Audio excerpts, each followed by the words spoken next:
बंदी छोड़ सतगुरु रामपाल जी भगवान की जय हो।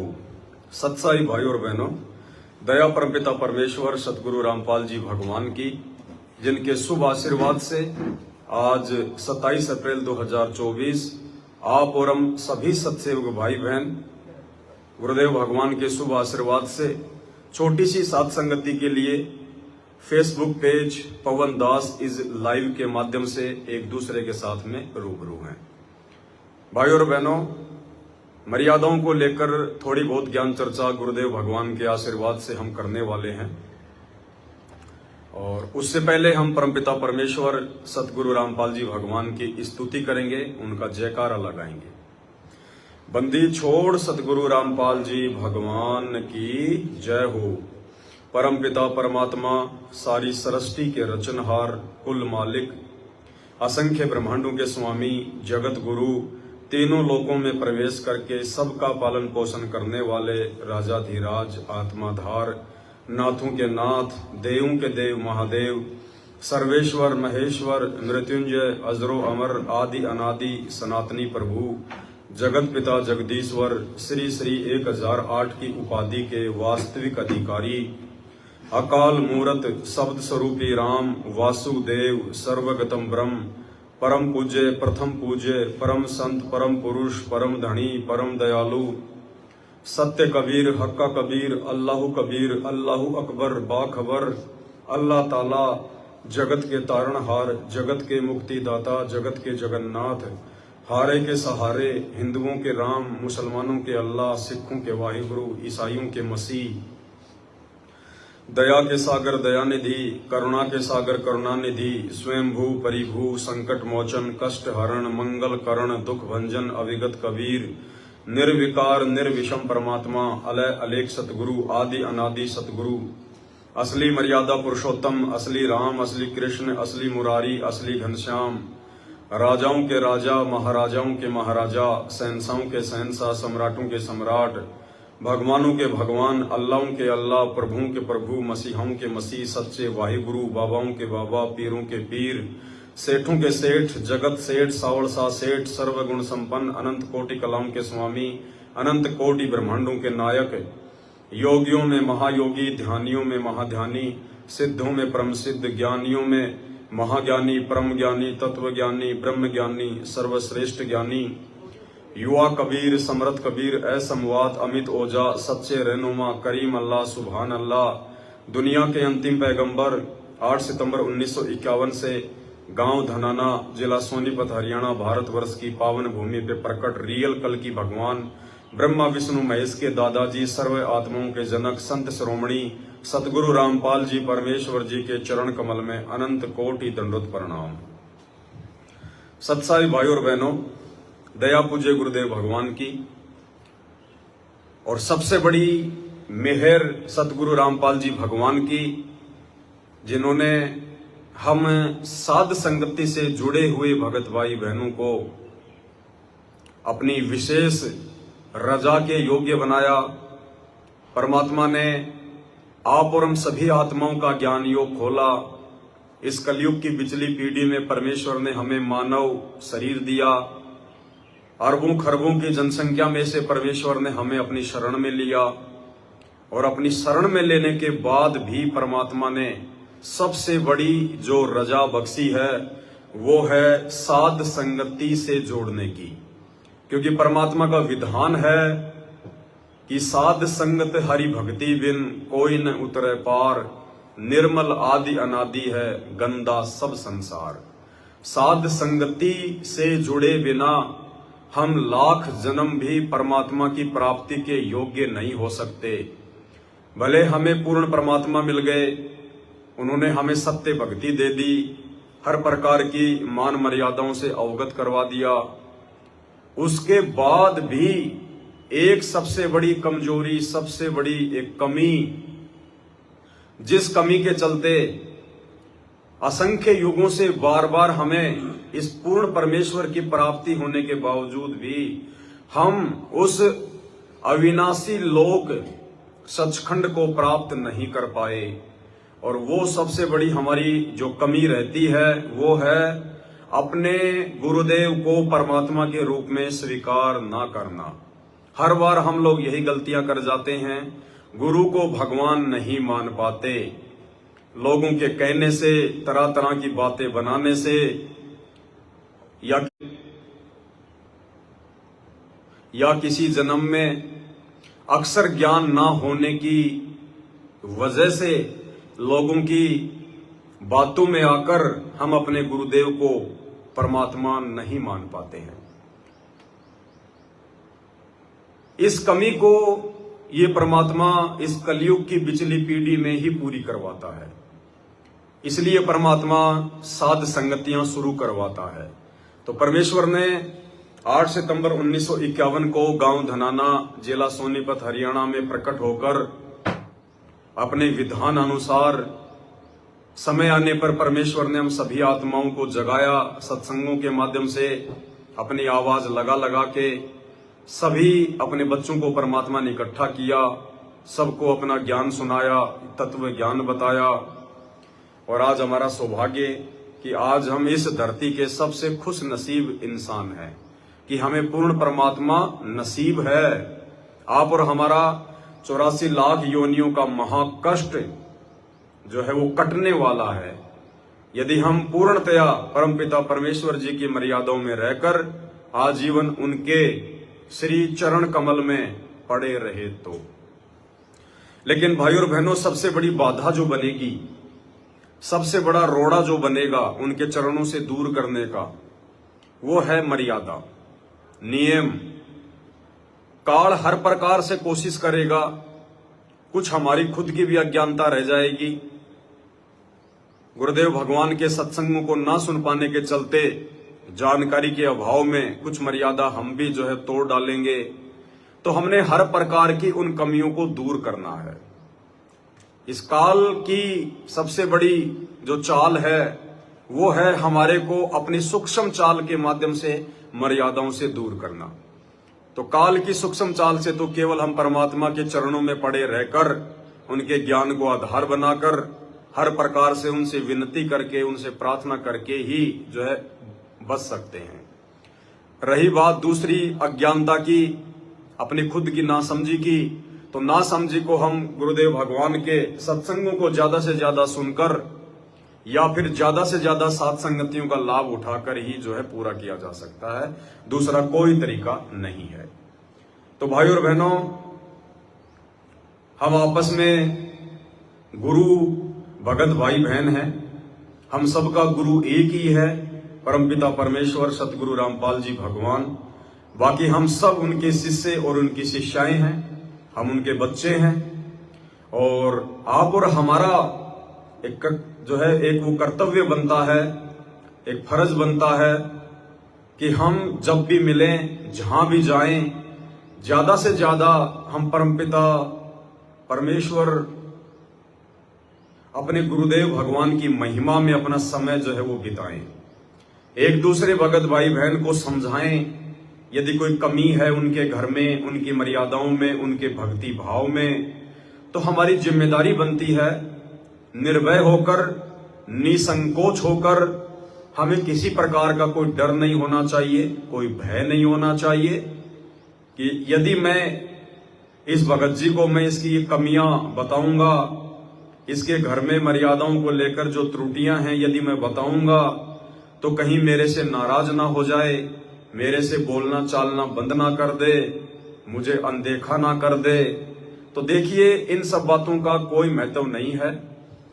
हमने केवल अपने परमपिता परमेश्वर सतगुरु रामपाल जी भगवान की नजरों से अनदेखा नहीं होना है।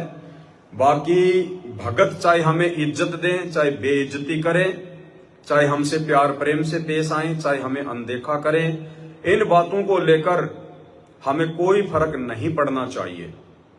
परमात्मा कहते हैं कि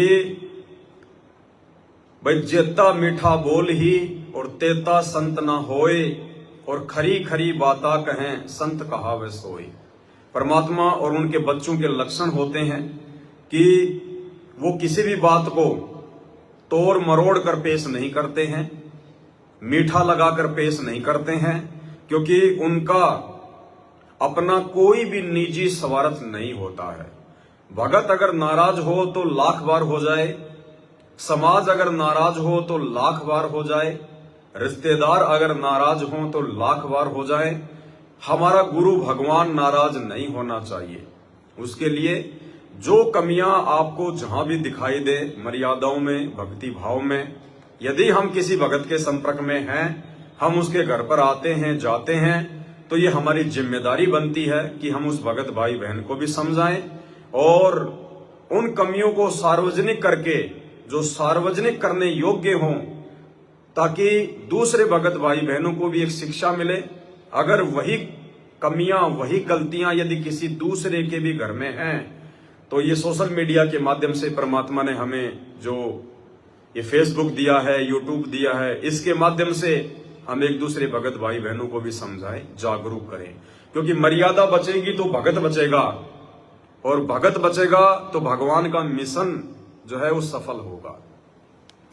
तो आप सबको पता है कि परमात्मा ने दास को सेवाओं के लिए संगत के बीच में भेजा हुआ है। जहां जहां परमपिता परमेश्वर सतगुरु रामपाल जी भगवान सत प्रेरणा करते हैं, वहीं वहीं दास जो है जाता है। और दास को यदि परमात्मा ने निमित्त बनाया है, यदि संगत में भेजा है, तो जाहिर सी बात है जरूर कोई न कोई उसका मकसद होगा, भले हमें ना पता हो उन सब बातों का। तो कहने का मतलब है ये लास्ट का समय चल रहा है। 18 अप्रैल 2024 निकल चुकी है। आगे का जो समय है वो पूर्णतया मर्यादाओं में रहकर गुरुदेव भगवान को प्रसन्न करने का समय है। अब भी यदि हमारे अंदर थोड़ी बहुत कोई कमी है, कोई त्रुटि है भक्ति भाव को लेकर, मर्यादाओं को लेकर, तो फिर भी हमारे पास में एक छोटा सा मौका है। वैसे 90% जो मौका है वो हम अपने हाथ से निकाल चुके हैं 18 अप्रैल 2024 के बाद। लेकिन थोड़ा बहुत जो मौका हमारे पास में बचा हुआ है, वो मौका परम पूज्य सतगुरु रामपाल जी भगवान के हिसार जेल से बाहर आने तक है।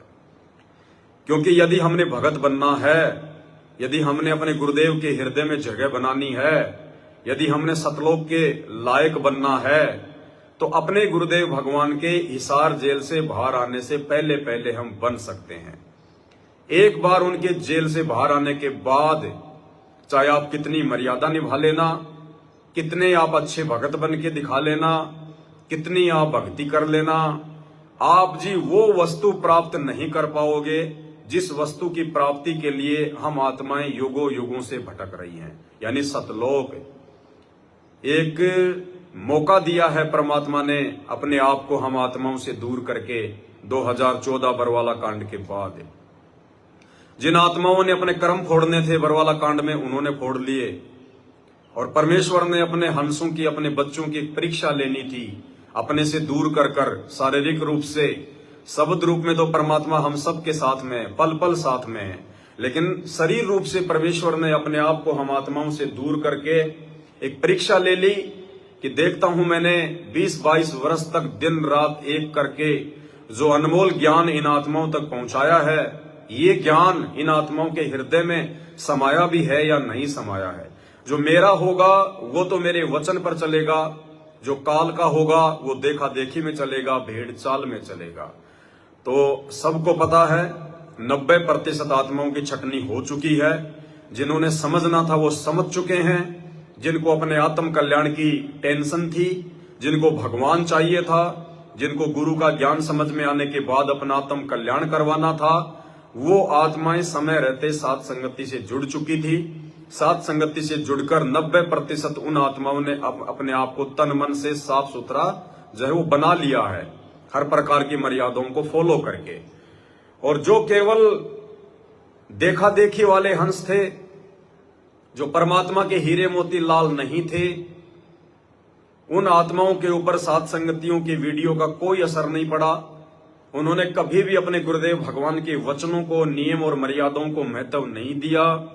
कभी भी उन आत्माओं ने गुरुदेव के सत्संगों को आधार नहीं बनाया। जैसा उन्हें आश्रमों की तरफ से या गुरुदेव के कलयुगी बेटा बेटी, भाई बंधु, रिश्तेदार या कोऑर्डिनेटरों की ओर से जो भी मनमुखी आदेश दे दिया गया, उस आदेश को उन आत्माओं ने आंख बंद करके फॉलो कर लिया और पिछले कई वर्षों से लगातार अपनी मर्यादाएं तोड़ते आ रहे हैं। उनसे आप चाहे श्री राम की भक्ति करवा लो अयोध्या में भंडारा लगवा कर, या चाहे इन आश्रमों में बुलवा कर संत रामपाल जी की भक्ति करवा लो, उन्हें कोई फर्क नहीं पड़ता है, क्योंकि उनकी मर्यादा नहीं है। उनके ऊपर गुरुदेव भगवान का विशेष आशीर्वाद नहीं है, जिस कारण से उनका ज्ञान योग जो है वो बंद है। गरीब माया का रस पिया कर हो गए डामाडोल, और ऐसे सतगुरु हमें मिले ज्ञान योग दिया खोल। तो सतलोक आश्रमों से जुड़े हुए भाई बहन तो डामाडोल हो चुके हैं, कुछ तो माया में अंधे हो गए। माया में अंधे हो गए ये कोऑर्डिनेटर गुरुदेव भगवान के बेटा बेटी, भाई बंधु रिश्तेदार, और जो संगत उनके पीछे लगी हुई है, उनके ऊपर मर्यादा टूटने के चलते गुरुदेव भगवान का आशीर्वाद नहीं है। इसलिए वो समझ नहीं पा रहे क्या सही और क्या गलत है, हमें क्या करना चाहिए और क्या नहीं करना चाहिए। साध संगतियों की जानकारी उन तक जो है पहुंच नहीं पा रही है। यदि पहुंच गई तो उनको डरा दिया गया, धमका दिया गया। यदि आप जी जो है पवन दास के वीडियो देखोगे, साध संगति के वीडियो देखोगे, आपका नाम खंड हो जाएगा। ये भी उनकी बहुत बड़ी कमजोरी है, क्योंकि हमारे गुरुदेव भगवान तो कहते हैं कि कहे कबीर सोए जन मेरा, जो नीर खीर का करे निवेरा। यानी मेरा सच्चा भगत वही है जो दोनों तरफ की बातों को देखेगा, सुनेगा, उसके बाद वो निर्णय करेगा कि क्या मेरे गुरुदेव भगवान के वचनों के अनुसार है, क्या मेरे गुरुदेव भगवान के सत्संगों के अनुसार है। यदि सही लगेगा तो वो अपना लेगा, और यदि उसको गलत लगेगा तो उसका साथ छोड़ देगा। लेकिन संगत में इतनी बुद्धि इस काल भगवान ने मर्यादाओं के टूटने के चलते नहीं छोड़ी है। तो ये दया परमपिता परमेश्वर की हम साध संगति से जुड़े हुए भाई बहनों के ऊपर है। गरीब माया का रस पिया कर हो गए डामाडोल। और सत्सेवकों के लिए क्या कहा परमात्मा ने कि ऐसा सतगुरु हम मिला ज्ञान योग दिया खोल। हम सत्सेवकों का परमात्मा ने ज्ञान योग खोल दिया। तो भाई और बहनों, कल मालिक ने दया बख्शी थी। कल दास उत्तर प्रदेश के आगरा शहर में था, अपने एक भगत भाई के जो है घर पे था। कल उन्होंने परमात्मा जी का बेड लगाया था। सभी भाई बहनों ने मिलकर परमात्मा जी से उस बेड के ऊपर विराजमान होने की, उस घर में विराजमान होने की विनती की थी, प्रार्थना की थी। कल परमेश्वर को भोग लगा और एक छोटी सी साध संगति की सत्प्रेरणा परमेश्वर ने की। तो दोपहर को हम लाइव भी आए थे 2:30 बजे, 1-1.5 घंटे परमात्मा ने ज्ञान चर्चा भी करवाई। उसके बाद हम आगे की यात्रा में निकल लिए। फिलहाल जो है हम कानपुर में हैं, एक बहन के घर पे रुके हुए हैं। छोटी सी साध संगति की परमात्मा ने सत्प्रेरणा की, लेकिन कुछ एक जो कमियां हैं वो दास को यहाँ पे जो है दिखाई दी। तो दास को परमपिता परमेश्वर जी ने प्रेरणा की कि वह लाइव आकर सभी को बताओ, ताकि छोटी से छोटी जो कमी है वो भी सभी भाई बहन मिलके जो है अपनी जो है दूर करें, अन्यथा आगे मौका नहीं मिलेगा। अगर हमने अब भी प्रथम तो गुरुदेव भगवान से इतना ज्ञान लेने के बाद और ऊपर से साध संगति से जुड़ने के बाद यदि हम मर्यादाओं में हल्का फुल्का भी कोई त्रुटि रखेंगे, भाई और बहनों, परमात्मा नाराज होंगे। समझदार जब हो जाता है कोई बच्चा, और वो बच्चा जिसको इस बात का पता है, जो लगभग 2-3 साल का हो चुका है कि बाथरूम कहां करना चाहिए, वो बच्चा यदि अपनी माँ की गोद में बाथरूम करता है तो माँ उसको मारती है, पीटती है, उसको थप्पड़ लगाती है। और एक 6 महीने का बच्चा जिसको नहीं पता कि बाथरूम कहां करना चाहिए, वो बच्चा यदि माँ की गोद में बाथरूम भी कर देता है तो माँ उसको मारती नहीं है, पीटती नहीं है। माँ उसको नीचे उतारती है, साफ करती है, उसके कपड़े चेंज करती है, फिर से उसको लाड प्यार करती है, क्योंकि माँ को पता है कि ये नादान है, अबोध है, अभी इसको ज्ञान नहीं है। तो भाई और बहनों, साध संगति से जुड़ने के बाद हम परमात्मा के समझदार बच्चे हो चुके हैं। भले ही उम्र में हमारे से बहुत बड़े बड़े भगत हैं, 60-60, 80-80 साल के भगत हैं। नाम के रूप में भी हमसे बहुत बड़े बड़े भगत हैं। किसी को 100 शब्द मिला हुआ है, किसी को 100 नाम मिला हुआ है, लेकिन ज्ञान के मामले में परमात्मा ने उन आत्माओं को बहुत छोटा बना रखा है। कहते हैं कि ज्ञानेन वृद्धय, जो ज्ञान में बड़ा होता है असल में वो बड़ा होता है, जो उम्र में बड़ा है वो बड़ा नहीं होता। भले उसको सारनाम मिल गया, उसको सार शब्द मिल गया, भले उसकी उम्र 80 साल की है, भले 20 साल से उसने नाम ले रखा है, अगर वो आत्मा ज्ञान में कमजोर है तो भक्ति मार्ग में वो आत्मा बहुत छोटी है। और जो भगत परमात्मा का 2 साल से जुड़ा है लेकिन ज्ञान उसको समझ में आ गया, वो आत्मा भक्ति मार्ग में बड़ी है, क्योंकि भक्ति मार्ग में कोई भी सीनियर जूनियर नहीं चलता है। परमात्मा के मार्ग में सब उनके बच्चे हैं, सब एक समान हैं। तो कल दास यहाँ पे जो है कानपुर में आया अपनी एक गुरु बहन के जो है घर पे, और दोपहर का खाना हम लोग आगरा से खाकर निकले थे, कानपुर आ गए, बहन के हम घर पे आए, और आते ही फिर हमने परमेश्वर जी को जो है भंडारे का भोग लगाया, क्योंकि रात्रि के 8 के आसपास जो है वो बज चुके थे। तो सभी भाई बहनों ने मिलकर परमात्मा जी को भंडारे का भोग लगाया, सतगुरु रामपाल जी को छोटी भोग की आरती के साथ। 2, 4, 5 भगत जो दास के संपर्क में थे, दास ने उनको पहले ही बोल दिया था, वो भी बहन के घर पे जो है वो आ गए थे। और मालिक को भोग लगने के बाद में पता नहीं क्यों परमात्मा ने दास को प्रेरणा नहीं की, दास को भूख भी नहीं लगी, अंदर से कोई जो है इच्छा भी नहीं हुई कि दास जो है मतलब भंडारा करे। परमात्मा को भोग भी लग चुका था, फिर भी दास को अंदर से परमात्मा ने कोई प्रेरणा नहीं की। ऐसा नहीं है कि भंडारा कोई सही नहीं था, क्योंकि भगत के लिए ये चीजें मायने नहीं रखती हैं कि भंडारा थोड़ा है या ज्यादा है, स्वादिष्ट है या नहीं है, कोई गरीब है या अमीर है, ये चीजें भगत के लिए मायने नहीं रखती है। परमात्मा कहते हैं लूखी सूखी खाए कर ठंडा पानी पी, मालिक की वाणी है कि जैसा भगत को मिल जाए वैसा भगत को परमात्मा का प्रसाद समझकर उसे ग्रहण कर लेना चाहिए। भगत ने भंडारे को लेकर या सुविधाओं को लेकर मीन मेख नहीं करनी होती है। तो बाकी सब भगत भाई बहनों ने भंडारा किया, दास ने भंडारा नहीं किया, पता नहीं क्यों। बहुत सारी बातें हैं भाई और बहनों, क्योंकि परमात्मा ने, सतगुरु रामपाल जी भगवान ने दास को निमित्त बनाया है संगत को मर्यादाओं को लेकर विशेष बातें बताने के लिए, समझाने के लिए। यदि कोई भी छोटी मोटी कोई त्रुटि है तो हालांकि मुझे कोई इतना ज्ञान नहीं है, मैंने सतगुरु रामपाल जी भगवान की मैंने कोई इतनी संगति नहीं की है जितनी संगति लोगों ने 20-20 साल से उनसे नाम दीक्षा लेकर की है।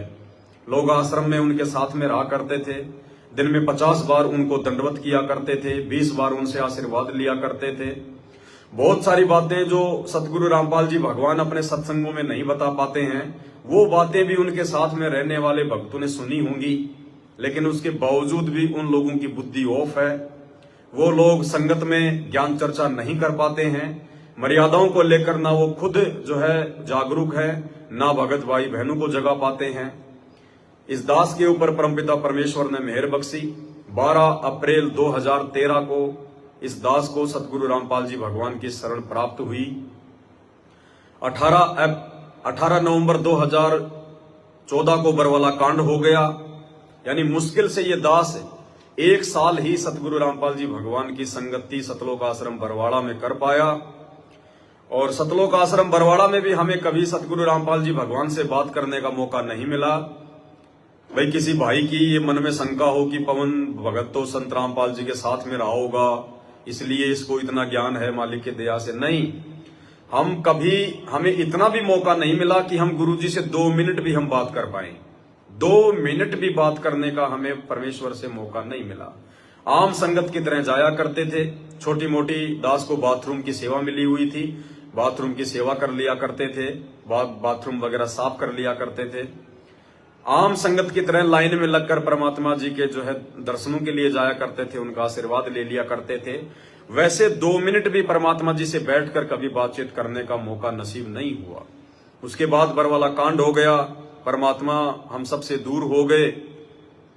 मालिक ने फिर न जाने कैसे कोई दया बख्शी, कोई पिछले जन्म का कोई कर्म था या वर्तमान की ऐसी कोई सेवा थी जिससे प्रसन्न होकर सतगुरु रामपाल जी भगवान ने दास को ये ज्ञान योग वाली जो है दया बख्शी। साथ संगति के लिए परमेश्वर ने दास को खड़ा किया, निमित्त बनाया। हजारों की संख्या में परमात्मा ने ज्ञान आधारित वीडियो बनवाए, जिस वीडियो की कोई कीमत नहीं है, एक बॉलीवुड की फिल्म जिसमें बकवाद भरी होती है, झूठी कहानी, काल्पनिक पात्र, झूठी कहानियां, दिखावट, झूठ सांच, झूठे डायलॉग, भद्दापन, अश्लीलता, गंदे गाने, लोगों को साल भर लग जाती है। साल भर 1-3 घंटे की फिल्म बनाने में दुनिया भर का पैसा, करोड़ों का जो है पैसा उनका बर्बाद हो जाता है। और समाज में फिर क्या पेश करते हैं वो? गंदगी, अश्लील गाने, भद्दे गाने, फूहड़ता। और यहां परमपिता परमेश्वर ज्ञान आधार से 3-3 घंटे, 4-4 घंटे दास को लाइव में सत्संगति करवाते हैं, जिन वीडियो की कोई कीमत नहीं है। अगर ये पृथ्वी एक तरफ रख दी जाए और सत्संगति के वीडियो एक तरफ रख दिए जाए तो ये पृथ्वी का वजन थोड़ा है। वर्तमान में हो सकता है ये बातें हमें थोड़ी सी मजाक लगें, लेकिन आने वाले समय में जब तक ये विज्ञान चलेगी, लाखों वर्ष तक जब तक ये विज्ञान के ये उपकरण चलेंगे, ये टीवी चलेंगे, मोबाइल चलेंगे, जब तक सतगुरु रामपाल जी भगवान का भक्ति मार्ग चलेगा, तब तक ये सात संगति के वीडियो भी चलेंगे और आत्माओं को, मर्यादाओं को लेकर दृढ़ करते रहेंगे। तो परमेश्वर ने कोई प्रेरणा नहीं की अंदर से कि दास जो है बल्कि भंडारा करे। दास ने भी ज्यादा दिमाग नहीं लगाया, थोड़ी सी थकान भी हो रही थी, दास जो है सो गया। बहन ने एसी वगैरह जो है ऑन कर दी, दास जो है सो गया। बाकी जो भगत भाई बहन थे उन्होंने अपना भंडारा किया और रात को परमात्मा के शब्द वो गाते रहे, परमात्मा के साथ संगति वो करते रहे। और सुबह फिर जब दास उठा तो जैसे दास उठा तो दास की नजर एक दीवार पे गई। बहन का जो है ये 2 मंजिल का मकान है, नीचे भी है और ऊपर भी है। ऊपर परमात्मा जी का दरबार लगा हुआ है, ऊपर ही दास जो है सो रहा था, ऊपर ही सात संगति हो रही थी। तो सुबह दास जैसे मतलब बाथरूम वगैरह से फ्री हुआ, अपना नित्य नियम वगैरह हुआ, उसके बाद दास की थोड़ी साइड में एक नजर गई तो वहां एक शंकर जी की एक मूर्ति रखी हुई थी, शंकर भगवान की। दास आपको दिखा देता है, ये मूर्ति है शंकर जी की, ये वहां पे ऊपर रखी हुई थी, ऊपर की साइड में। साथ में कुछ गुलदस्ते भी रखे हुए हैं, फूल भी हैं और छोटे बच्चों के या वैसे शो के लिए कुछ हाथी घोड़े वगैरह भी रखे हुए थे। तो दास ने जैसे ही मूर्ति देखी तो पूरा माजरा मेरे को समझ में आ गया। तो दास ने अन्य भगत भाई बहनों से कहा कि भाई बहन को जरा बताओ, ये शंकर जी की मूर्तिकार भगत के घर में क्या काम है, जबकि बहन के घर में कोई भी अनुपदेशी व्यक्ति नहीं है। बहन का जो पति है वो एक्सपायर हो चुके हैं, कोई सरकारी जॉब में थे, उनकी जगह उनके बेटे को नौकरी मिल चुकी है, वो अपने बच्चों के साथ में कहीं और रहते हैं। बहन यहाँ पे केवल अकेली रहती है। बहन के साथ में उनकी एक चचेरी बहन है जिन्होंने नाम दीक्षा नहीं ली है, काफी वर्षों से वो उनके साथ में रहती है, क्योंकि उनके पति से उनका डाइवोर्स हो चुका है, इसलिए वो बहन के साथ में रहती है। तो सुबह जैसे दास ने ये मूर्ति देखी तो दास को पूरा का पूरा माजरा समझ में आ गया कि परमात्मा ने क्यों भोग प्रसाद को ग्रहण करने की अनुमति जो है वो नहीं दी, क्यों परमात्मा ने भंडारा करने की अनुमति नहीं दी। क्योंकि भाई और बहनों देखो, दूसरे भाई बहनों की तो दिख जाएगी, अन्य भाई बहन हैं, थोड़ा बहुत यदि नासमझी में उनकी मर्यादा टूट जाए तो उनको तो माफी है, लेकिन ये दास जिसको परमात्मा ने निमित्त बनाया है साथ संगति के लिए, और दास ने अपना तन मन धन मन कर्म वचन से सतगुरु रामपाल जी भगवान के चरण कमल में समर्पित कर दिया है। मेरे जीवन का दूसरा कोई मकसद नहीं है, कोई टारगेट नहीं है सिवाय अपनी भक्ति के और सतगुरु रामपाल जी भगवान की महिमा के। इसलिए मेरे से यदि अनजाने में भी कोई त्रुटि होनी होगी तो परमात्मा मुझे आगाह करेंगे, परमात्मा मुझे बचाएंगे, परमात्मा मुझे हर प्रकार की किसी भी गलती से, चाहे कोई भी कारण उनको बनाना पड़े, परमात्मा मुझे बचाएंगे। क्योंकि मेरे माध्यम से परमात्मा ने हजारों की संख्या में वीडियो बनवा दी है, हर प्रकार की मर्यादाओं को लेकर भगत समाज के लिए वीडियो बनवा दी है। अब यदि मेरे से कोई त्रुटि हो गई तो मेरे द्वारा बनाए गए वीडियो, मेरे शब्द किसी पर भी काम नहीं करेंगे और उल्टा मैं भगवान का दोषी हो जाऊंगा। तो परमेश्वर जिस आत्मा को निमित्त बनाते हैं अपने भक्ति मार्ग में, उस आत्मा को परमात्मा ही बचाते हैं। तो भाई और बहनों, भले ही बहन की आस्था इस शंकर जी की मूर्ति में नहीं है, हमें भी पता है इस बात का कि साध संगति से जुड़ने के बाद में आपकी आस्था किसी भी देवी देवता में हो ही नहीं सकती, बिल्कुल भी। लेकिन उसके बावजूद भी मूर्ति रूप में यदि किसी भी देवी देवता की फोटो या तस्वीर यदि आपके घर पर रखी हुई है तो उस घर में पूर्णतया सतगुरु रामपाल जी भगवान का वास नहीं हो सकता, बिल्कुल नहीं हो सकता। देखिए बहुत सारी बातें हैं, जैसे हमारे पास में मंत्र कार्ड हैं जो हम सुबह सुबह जो प्रथम मंत्र का जाप करते हैं, जिसका मंत्र कार्ड बना हुआ है, तो उस मंत्र कार्ड में 5 देवताओं की फोटो है। ब्रह्मा और सावित्री जी की फोटो है, गणेश जी की फोटो है, विष्णु लक्ष्मी जी की फोटो है, दुर्गा जी की फोटो है, शंकर पार्वती जी की फोटो है। लेकिन वो फोटोएं हमें नुकसान नहीं देंगी। वो फोटोएं यदि हमारे घर में है, वो मंत्र कार्ड यदि हम दरबार में रखते हैं या अपने घर पर रखते हैं, वो फोटोएं हमें नुकसान नहीं देगी, क्योंकि वो एक साधना के रूप में है। दूसरा, यदि आप मार्केट से कोई सामान लेके आए, आप कोई डब्बा खरीद के लेके आए और डब्बा किसी ऐसी कंपनी का है जो कि बजरंगबली को मानता है, कंपनी का मालिक, उसने अपनी कंपनी का नाम जो है मतलब बालाजी एंटरप्राइजेज रखा हुआ है, और उस कंपनी का जो लोगो है, उसका स्टिकर जिस पर बालाजी की, हनुमान जी की फोटो लगी है, उसने अपनी उस कंपनी के हर प्रोडक्ट के ऊपर जो है मतलब लगानी होती है। हम जो डब्बा लेके आए हैं बालाजी एंटरप्राइजेज कंपनी का, उसके ऊपर उस कंपनी का लोगो लगा हुआ है, बालाजी की फोटो लगी हुई है, हम अपने घर पर ले आए, काम में ले रहे हैं। तो ऐसी स्थिति में भी भगत को कोई दोष नहीं लगता। अगर उस डब्बे के ऊपर यदि किसी देवी देवता की फोटो है तो भी हमें कोई दोष नहीं लगता। यदि आप मार्केट से कोई घी का डब्बा ले आए हैं जोत जलाने के लिए, और घी का डब्बा जो है मतलब श्री कृष्णा शुद्ध घी के नाम से है और उसपे श्री कृष्ण जी की फोटो लगी हुई है, तो भी हमें कोई दिक्कत नहीं है। लेकिन यदि मूर्ति रूप में या सिंगल फोटो के रूप में साध संगति से जुड़ने के बाद, संत रामपाल जी भगवान के भगत होने के बाद, यदि आपके घर में कोई अलग से फोटो रखी होगी, भले आप उसकी पूजा भी नहीं करते, भले आपकी उस फोटो में आस्था भी नहीं है, लेकिन परमात्मा का विधान टूटेगा। क्योंकि मालिक कहते हैं संत वचन पलटे नहीं, चाहे पलट जाए ब्रह्मांड। जब हम नाम दीक्षा लेते हैं तो उस समय परमात्मा हमें एक वचन में बांधते हैं, हमें एक नियम बताते हैं कि बच्चों, आपने अपने घर पर, अपने दरबार साहिब में अपने गुरुदेव भगवान के अतिरिक्त अन्य किसी भी साधु संत महात्मा की, किसी भी देवी देवता की, या आपके घर के पूर्वज जो मर चुके हैं उनकी फोटोएं बिल्कुल भी नहीं रखनी है। यदि ऐसा होगा तो भले आप भक्ति कर रहे हैं, लेकिन परमात्मा का पूर्ण आशीर्वाद आप जी प्राप्त नहीं कर पाएंगे।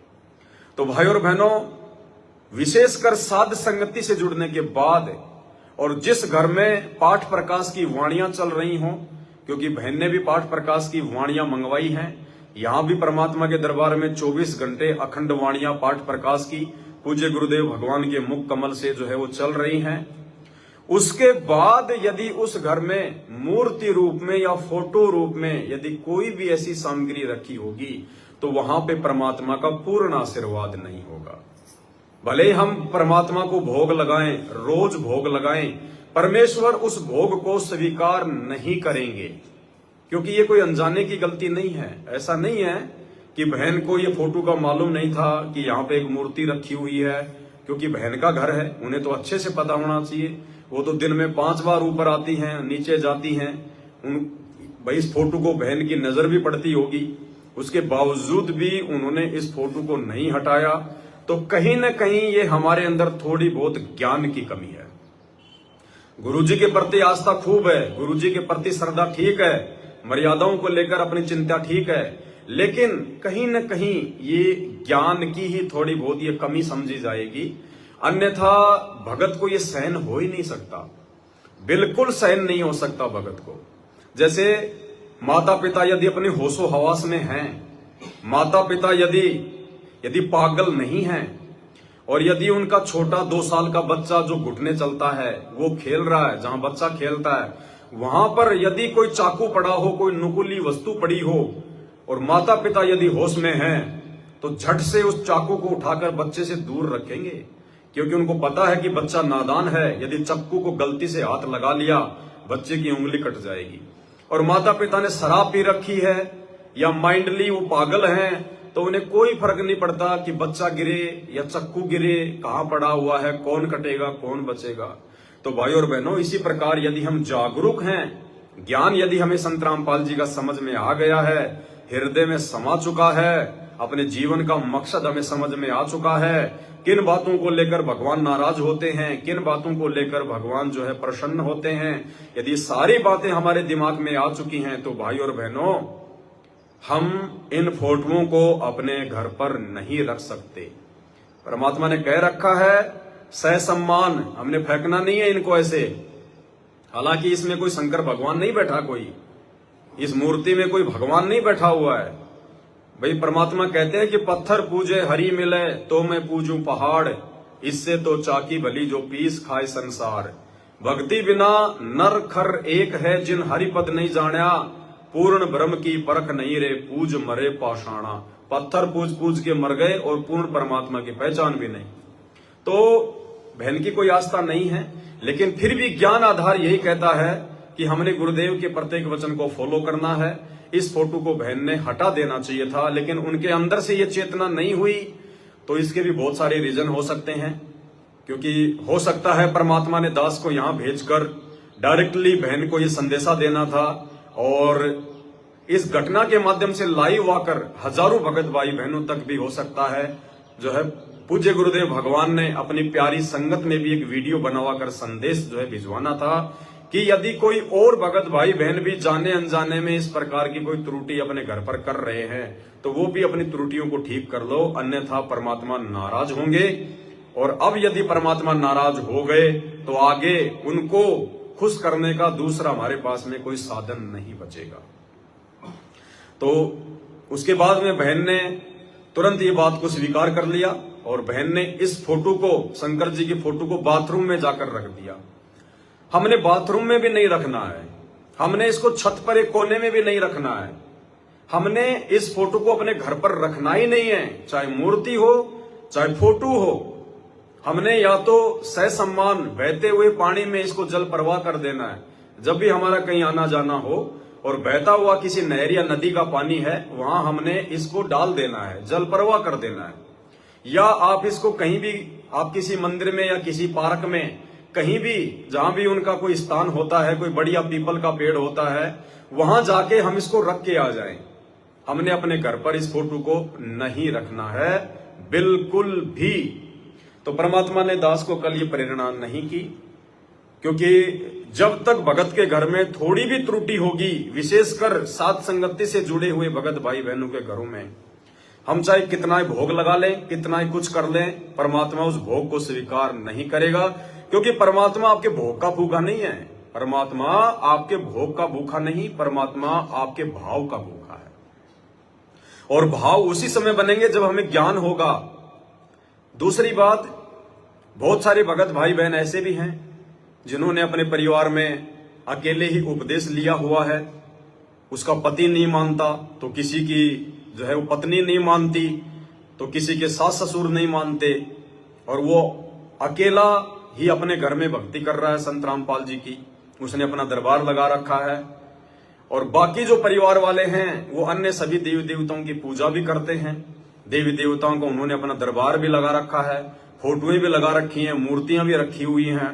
तो भाई और बहनों, ऐसी स्थिति में भगत को दोष नहीं है। ऐसी स्थिति में जिस भगत के घर में बाकी लोग अनुपदेशी हैं, देवी देवताओं के पुजारी हैं, ऐसी स्थिति में यदि उस घर में शंकर जी की, हनुमान जी की, किसी भी देवी देवता की फोटो या तस्वीर रखी हुई है, पूजा पाठ हो रही है, तो ऐसी स्थिति में उन भगतात्माओं को दोष नहीं लगता, ना उनसे परमात्मा नाराज होता है। क्योंकि उस भगत के अंदर से कोई इच्छा नहीं है। भगत तो चाहता कि आज ही इन सब का सफाया हो जाए, आज ही सभी घर वाले गुरुदेव का ज्ञान समझकर नाम उपदेश ले लें और सब मिलके सतगुरु रामपाल जी को अपने इष्ट रूप में पूजें, सब मिलकर परमात्मा की महिमा करें।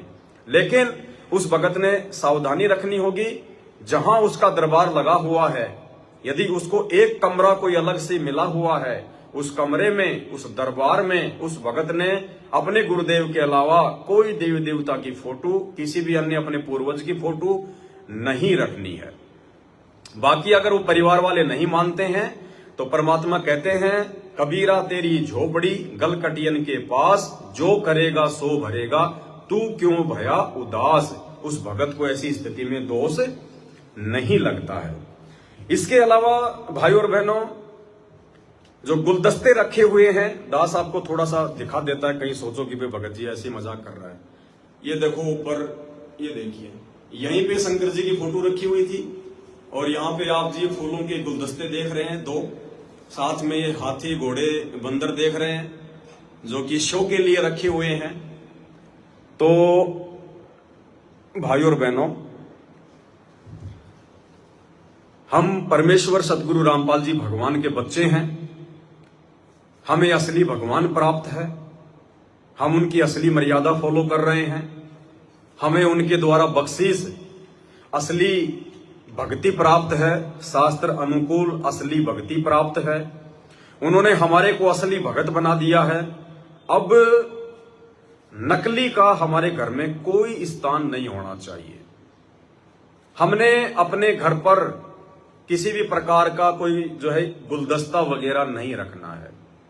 बहुत सारे लोग अपनी अलमारी में या जहां परमात्मा जी का दरबार लगा हुआ है वहां पर, या जैसे उनकी जो बैठक होती है बाहर, जो एक रूम होता है जिसमें कोई रिश्तेदार आके बैठता है, वहां पे कोई टेबल वगैरह लगी हुई है, वहां की जो अलमारी वगैरह हैं, जो खिड़कियां हैं, वहां पे शो के लिए, दिखावे के लिए, सुंदरता के लिए, डेकोरेशन के लिए गुलदस्ते रख देते हैं, फूल वगैरह रख देते हैं आर्टिफिशियल, हाथी घोड़े बंदर वगैरह जो है रख दिए जाते हैं। बच्चों के बड़े बड़े खिलौने जो टेडी बियर वगैरह, भालू बंदर वगैरह होते हैं, वो रख दिए जाते हैं। भाई और बहनों, ये चीजें भी परमात्मा को पसंद नहीं है। हम भगत हैं, हमारी इन चीजों में कोई रुचि नहीं बननी चाहिए। हमने दिखावा नहीं करना है बिल्कुल भी। साधु सोई जो सीधा चाल है, क्या दिखाएंगे हम क्या अपनी महिमा बनाएंगे? क्या हम अपने घर की महिमा बनाएंगे? क्या हम ये दिखाना चाहते हैं कि दूसरा व्यक्ति जब हमारे घर पर आए तो उसको लगे कि देखो इन्होंने कितना अच्छा मकान बना रखा है, कितना अच्छा इन्होंने फूल फाल लगा के, ये बंदर हाथी घोड़े रख के अपने घर का डेकोरेशन कर रखा है।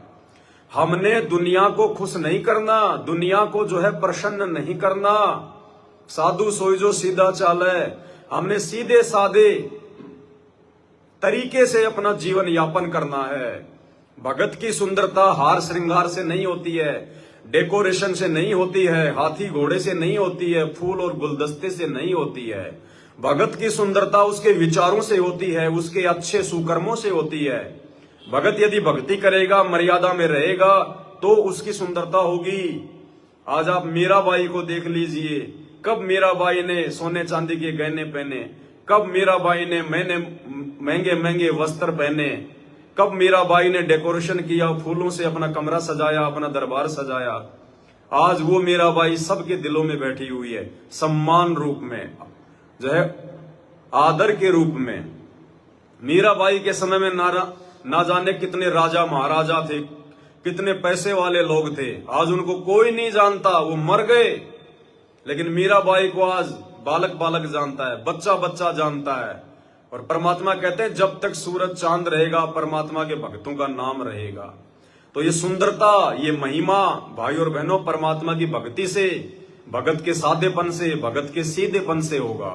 गुरुदेव भगवान की रजा होगी, मेहर होगी तो हमारी इज्जत होगी। हालांकि भगत को इज्जत की चिंता नहीं होती, भगत की कोई बेइज्जती करे चाहे भगत को कोई इज्जत दे, अगर कोई भगत को इज्जत दे रहा है तो भगत उस इज्जत के बलबूते पर फूलता नहीं है, अहंकार में नहीं आता, भगत को कोई घमंड नहीं होता।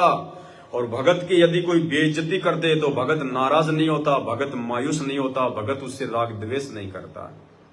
तो भाई और बहनों, हम तो केवल आप जियों से हाथ जोड़ के विनती कर सकते हैं, प्रार्थना कर सकते हैं। यदि अपना बेड़ा पार करवाना है, सतगुरु रामपाल जी भगवान को प्रसन्न करना है, अपनी भक्ति को सफल बनाना है, तो हर प्रकार के नकली क्रियाकलापों से हमने बिल्कुल दूर हटना पड़ेगा। बिल्कुल, अगर आपके घर में कोई भी फूलों का कोई गुलदस्ता, भले ही आपको किसी ने वो गिफ्ट में दिया है, भले बहुत ज्यादा महंगा है, आपके किसी विशेष दोस्त ने, आपकी कंपनी वालों ने आपको दिया है, भले उसमें आपकी कंपनी का लोगो लगा हुआ है, बेस्ट लेबर अवार्ड लिखा हुआ है, बेस्ट मैनेजर अवार्ड आपको दिया है, यदि ऐसी कोई ट्रॉफी भी आपके घर पर, या ऐसा कोई चिन्ह जो कि कंपनियों की तरफ से दिया जाता है, बहुत बड़े बड़े जो संस्थाएं होती हैं उनकी तरफ से दिया जाता है कि इन्होंने हमारी कंपनी के लिए 1 साल में बहुत अच्छा काम किया, इन्होंने हमारी कंपनी को इतना आगे बढ़ाया, इनको बेस्ट मोटिवेशन का अवार्ड दिया जाता है। एक मोटा सा वो पत्थर का वजन, वो लकड़ी का वजन गोल गोल करके, चिकना चकना करके, कंपनी का नाम लिख के उसको ट्रॉफी के रूप में दिया जाता है, सम्मान के रूप में दिया जाता है। भाई और बहनों, यदि हम भगत हैं और सतगुरु रामपाल जी के भगत हैं, भले आप किसी भी कंपनी में काम करते हैं, किसी भी फैक्ट्री में काम करते हैं, उस कंपनी के प्रति आपकी जो जिम्मेदारियां हैं वो आप अपनी पूरी निष्ठा के साथ में निभाइए। लेकिन उस कंपनी की तरफ से जब आपको कोई सम्मान दिया जाए, जब आपको कोई प्रमाण पत्र दिया जाए, जब आपको कोई ट्रॉफी दी जाए, आपको किसी फंक्शन में सम्मानित किया जाए, माला पहनाई जाए, आपने बिल्कुल भी उन चीजों को स्वीकार नहीं करना है। हाथ जोड़ लेने आपने उनको पहले बता देना है कि ये हमारी मर्यादाओं में नहीं है, हमने इस प्रकार का ये मान सम्मान नहीं चाहिए। इस पूरे संसार में, इस पूरी सृष्टि में यदि कोई मान सम्मान का हकदार है, यदि कोई पूजा का हकदार है, तो केवल सतगुरु रामपाल जी हैं, दूसरा कोई नहीं है। अपनी स्कूल में, फैक्ट्री में या किसी भी ऐसी संस्था में जहां पे आपको सम्मानित किया जाता है, आपको फूलों की माला पहनाई जाती है, नहीं पहननी। आपके माथे पर तिलक किया जाता है, नहीं लगवाना, क्योंकि ये फूलों की माला पहनना, ये तिलक लगवाना, ये पूजा में आता है। और भगत यदि अपनी पूजा करवाएगा तो उसकी भक्ति कभी भी सफल नहीं हो सकती। तो हमने इन बातों का विशेष तौर पर ध्यान रखना है। कंपनी वाले, फैक्ट्री वाले यदि आपकी मेहनत से प्रसन्न होकर आपको इस प्रकार का मान सम्मान देना चाहें तो उन्हें प्यार प्रेम से मना कर दे कि सर देखो, इसमें मैंने कुछ नहीं किया है, आप मेरे को तनख्वाह दे रहे हो और मुझे आपने जो काम सौंपा है, मैं तो ईमानदारी से अपना काम कर रहा हूं, उसमें आपको फायदा है या नुकसान है आप जानो, आपका काम जाने, मुझे ये फालतू के मान सम्मान नहीं चाहिए, मुझे ये इज्जत, ये शोहरत नहीं चाहिए। आप मुझे तनख्वाह दे रहे हैं, मैं अपना काम कर रहा हूं, बस मेरे लिए इतना ही काफी है। तब परमात्मा प्रसन्न होगा भगत का इतना विवेक देख कर। और एक भगत नाम भी ले रखा है, और जैसे होली दिवाली आने को हुई और मन में ये पकवान शुरू हो जाएंगे, मन में सोच शुरू हो जाएगी, अब की बार तो कंपनी वाले 5-5 हजार तो देंगे, अरे अब की बार तो सुना है कंपनी वाले पैंट शर्ट का कपड़ा देंगे, अरे पिछली बार तो इन्होंने 2-2 हजार रुपए और एक जो है प्रेशर कुकर दिया था, अब की बार तो लगता है मोबाइल फोन देंगे। आप भिखारी नहीं हो, आप कोई दलिद्र नहीं हो। यदि आप संत रामपाल जी के भगत हैं और जहां भी आप नौकरी करते हैं, सरकारी, गैर सरकारी, प्राइवेट, मजदूरी, यदि आपके मन में इस प्रकार की जरा से भी भावना किसी भी त्योहार पर इस प्रकार की अपने उस कंपनी के मालिक से है, मन में कोई इच्छा है कि मुझे कोई विशेष कोई जो है वो गिफ्ट दे, मुझे कोई बर्तन दे, मुझे कोई कपड़ा दे, मुझे कोई पैसा दे, भाई आप भगत नहीं हैं। आप अभी अपने गुरुदेव भगवान को प्रसन्न करने के योग्य नहीं हैं। आप तो इस काल के भिखारी हैं, आप तो दारिद्र हैं, आप सेठों के सेठ, सावड़ सा सेठ, संत रामपाल जी सेठ के बच्चे नहीं है, आप तो भिखारी हैं। अगर कंपनी वाले दें तो भी हमने स्वीकार नहीं करना है, नहीं करना है, अगर दें तो भी नहीं करना है। और वैसे यदि कोई ले भी लेगा तो वो आपकी मेहनत का पैसा है, उसमें कोई नुकसान भी नहीं है। लेकिन कौन कौन सी चीजें लेनी है, कौन कौन सी चीजें नहीं लेनी है, ये भी हमने समझना होगा। कंपनी यदि आपको किसी भी त्योहार पर यदि आपको नगद पैसा देती है, प्रसन्न होकर कि साहब ये जो है 5-5 हजार रुपए हम अपने जो है मतलब मजदूरों को दे रहे हैं, तो वो पैसा आप जी ले सकते हैं, उसमें दिक्कत नहीं है, क्योंकि वो आपकी मेहनत का है। कंपनी यदि आपको बर्तन दे रही है तो नहीं लेना, हम भिखारी नहीं है। कंपनी यदि आपको कपड़े दे रही है, नहीं लेना, हम भिखारी नहीं है। कंपनी यदि आपको मिठाई का डब्बा दे रही है, नहीं लेना, हम भिखारी नहीं है। कंपनी यदि आपको प्रमोशन देती है तो ये आपकी अपनी मर्जी पर है, आप जी ले भी सकते हैं और नहीं भी ले सकते हैं। यदि आपने अपने सिर में और ज्यादा जो है टेंशन करनी है, अपनी मेहनत को अपने और ज्यादा बढ़ाना है, तो आप जी क्योंकि फिलहाल तो आप जी सुपरवाइजर है, कल को कंपनी आपको मैनेजर बनाएगी, तो मैनेजर बनोगे तो आपकी जिम्मेदारी बढ़ेगी, ज्यादा समय आपको लोगों की देखभाल में, कंपनी के कागजों में देना पड़ेगा। आपका ज्यादा से ज्यादा समय फालतू की चीजों में वेस्ट होगा, बर्बाद होगा, लोगों से बातचीत करने में बर्बाद होगा। तो यदि आपको अपना समय बर्बाद करना है, अपनी मेहनत बढ़ानी है, तो आप जी कंपनी में प्रमोशन भी ले लेना, कोई दिक्कत नहीं है।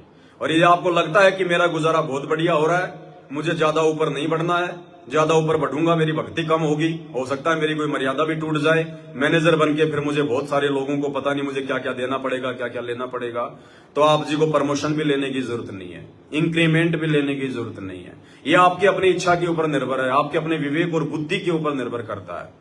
तो कौन सी चीजें लेनी है, कौन सी चीजें नहीं लेनी है, ये भी हमने बहुत सोच समझकर इन चीजों का ध्यान रखना है। तो हमने किसी भी प्रकार की नकली चीजों को अपने घर में सजाकर नहीं रखना है। हमारे घर की शोभा हमारे गुरुदेव भगवान की फोटों से है, हमारे गुरुदेव भगवान की मूर्ति से है, हमारे गुरुदेव भगवान की भक्ति से है, भगत के सादेपन से है।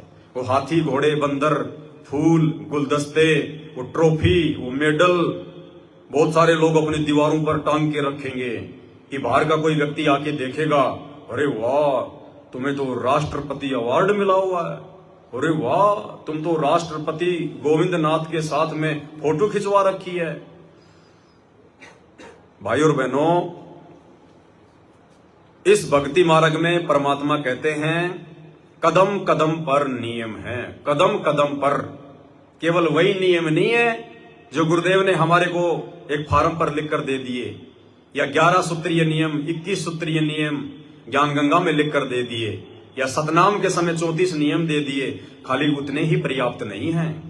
जब आप सत्संग सुनेंगे, कदम कदम पर नियम है, एक कॉमन सेंस देगा आपको भगवान उन नियमों को समझने की, उनको फॉलो करने की।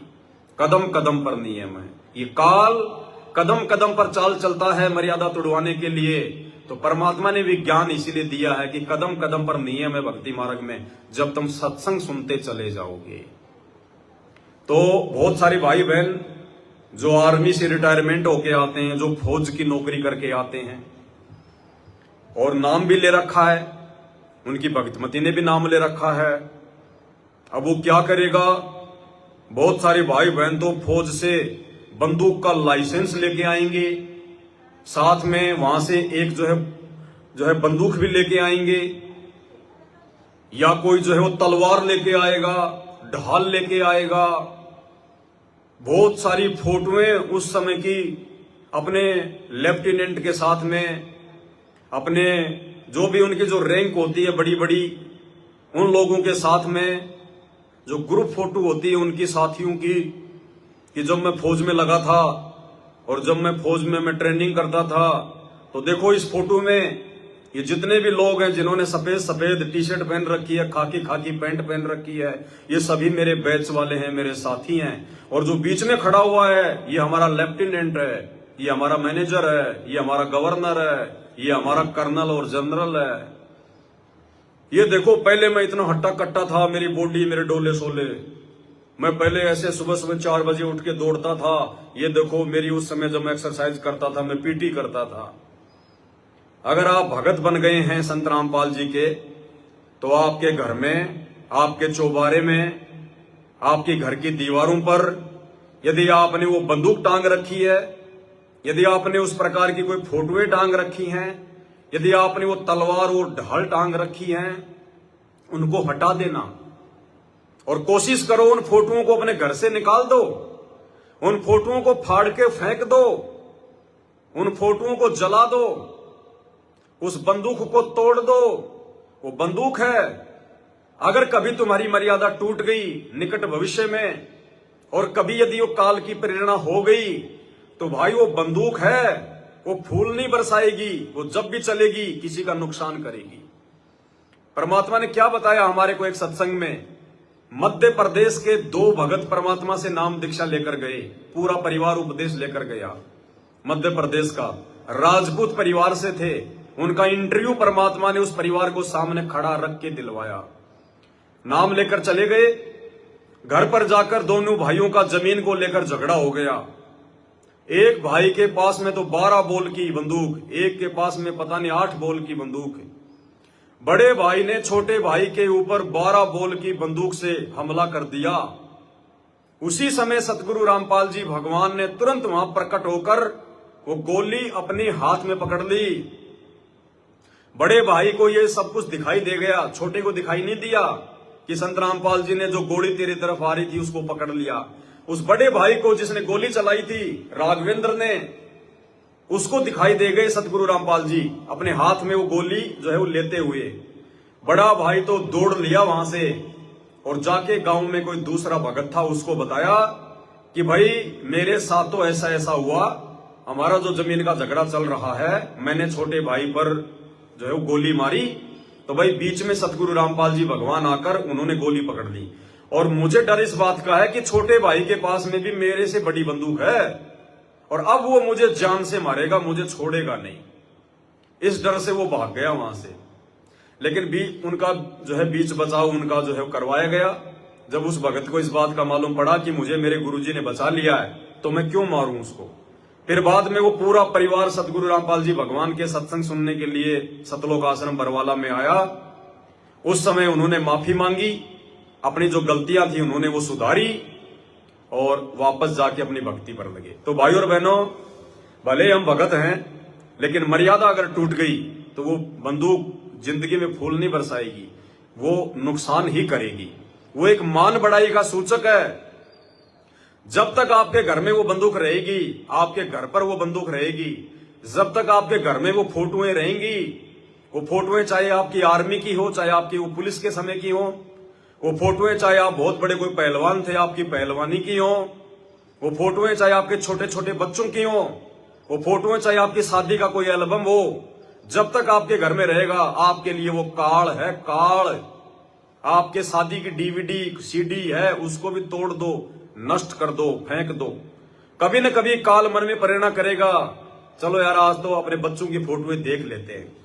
और जब हम अपने उन बच्चों की फोटोएं देखेंगे जो बचपन में छोटे छोटे थे, उन बच्चों को देखकर ये काल का बहुत बड़ा जाल है, अंदर से मोह ममता उमड़ेगी, मोह व्याप्त होगा, काल अपनी जगह बनाएगा। जब भी हम उन फोटोओं को देखेंगे, जब हमारी शादी हुई थी, आज तो हमारी 80 साल की उम्र, 70 साल की उम्र, चेहरे पे झाइयां पड़ गई, शरीर का वजन आधा हो गया, खोपड़ी में सफेद बाल आ गए, आंखों से दिखाई नहीं देता। और जब हम अपनी वो फोटो देखेंगे ब्याह शादी वाली, वो सुंदर सुंदर आपको अपनी पत्नी दिखाई देगी, आप हट्टे कट्टे दिखाई देंगे, आपके रिश्तेदार जो मर चुके हैं बेवजह वो आपको याद आएंगे। ये देखो फूफा जी, अरे वो फूफा जी हरियाणा वाले जो मर गए 5 साल पहले, देखो ये रहे हैं। क्या मतलब है, बाढ़ में गया फूफा बन रहा है गधा और तू फूफे को याद कर रहा है। भगवान याद करना चाहिए भगत ने, उन मरे हुए को क्या याद करना परमात्मा ने, जो समय जो गुजर चुका है उसको क्या याद करना हमने। भगवान ने याद करने के लिए बहुत सारी चीजें हमें दे दी, स्मरण करने के लिए बहुत सारी चीजें दे दी हैं। बचपन में आप जी पहलवान थे, आपने बहुत सारे पुरस्कार जीते हुए हैं। आपकी फोटोएं जब आप जी अपने बुढ़ापे में वो फोटोएं देखोगे, ओहो ये देखो मैंने हरियाणा के नारनौल के महेंद्रगढ़ में चरखी दादरी में मैंने वहां जीता था, ये फलाने फलाने पहलवान को मैंने 2 मिनट में नीचे गिरा दिया। अब मेरा भाई वो काल तुझे नीचे गिरा रहा है, वो काल तुझे इन फोटों को दिखा दिखा के तेरे अंदर वही भावना फिर से अंदर लाकर तुझे नीचे गिरा रहा है, तेरी आत्मा को कमजोर बना रहा है, तेरे अंदर वही मान बढ़ाई वाले भाव लेके आ रहा है। तुझे दुख होगा कि देख मैं पहले कैसा पहलवान था, टी शर्ट भी बड़ी टाइट टाइट आती थी, मेरे बाजुएं फटने को हो जाती थी, अब देखो मेरे से पानी की बाल्टी भी नहीं उठाई जा रही। तो भाई साहब ये चीजें भक्ति मार्ग में नहीं चलती हैं।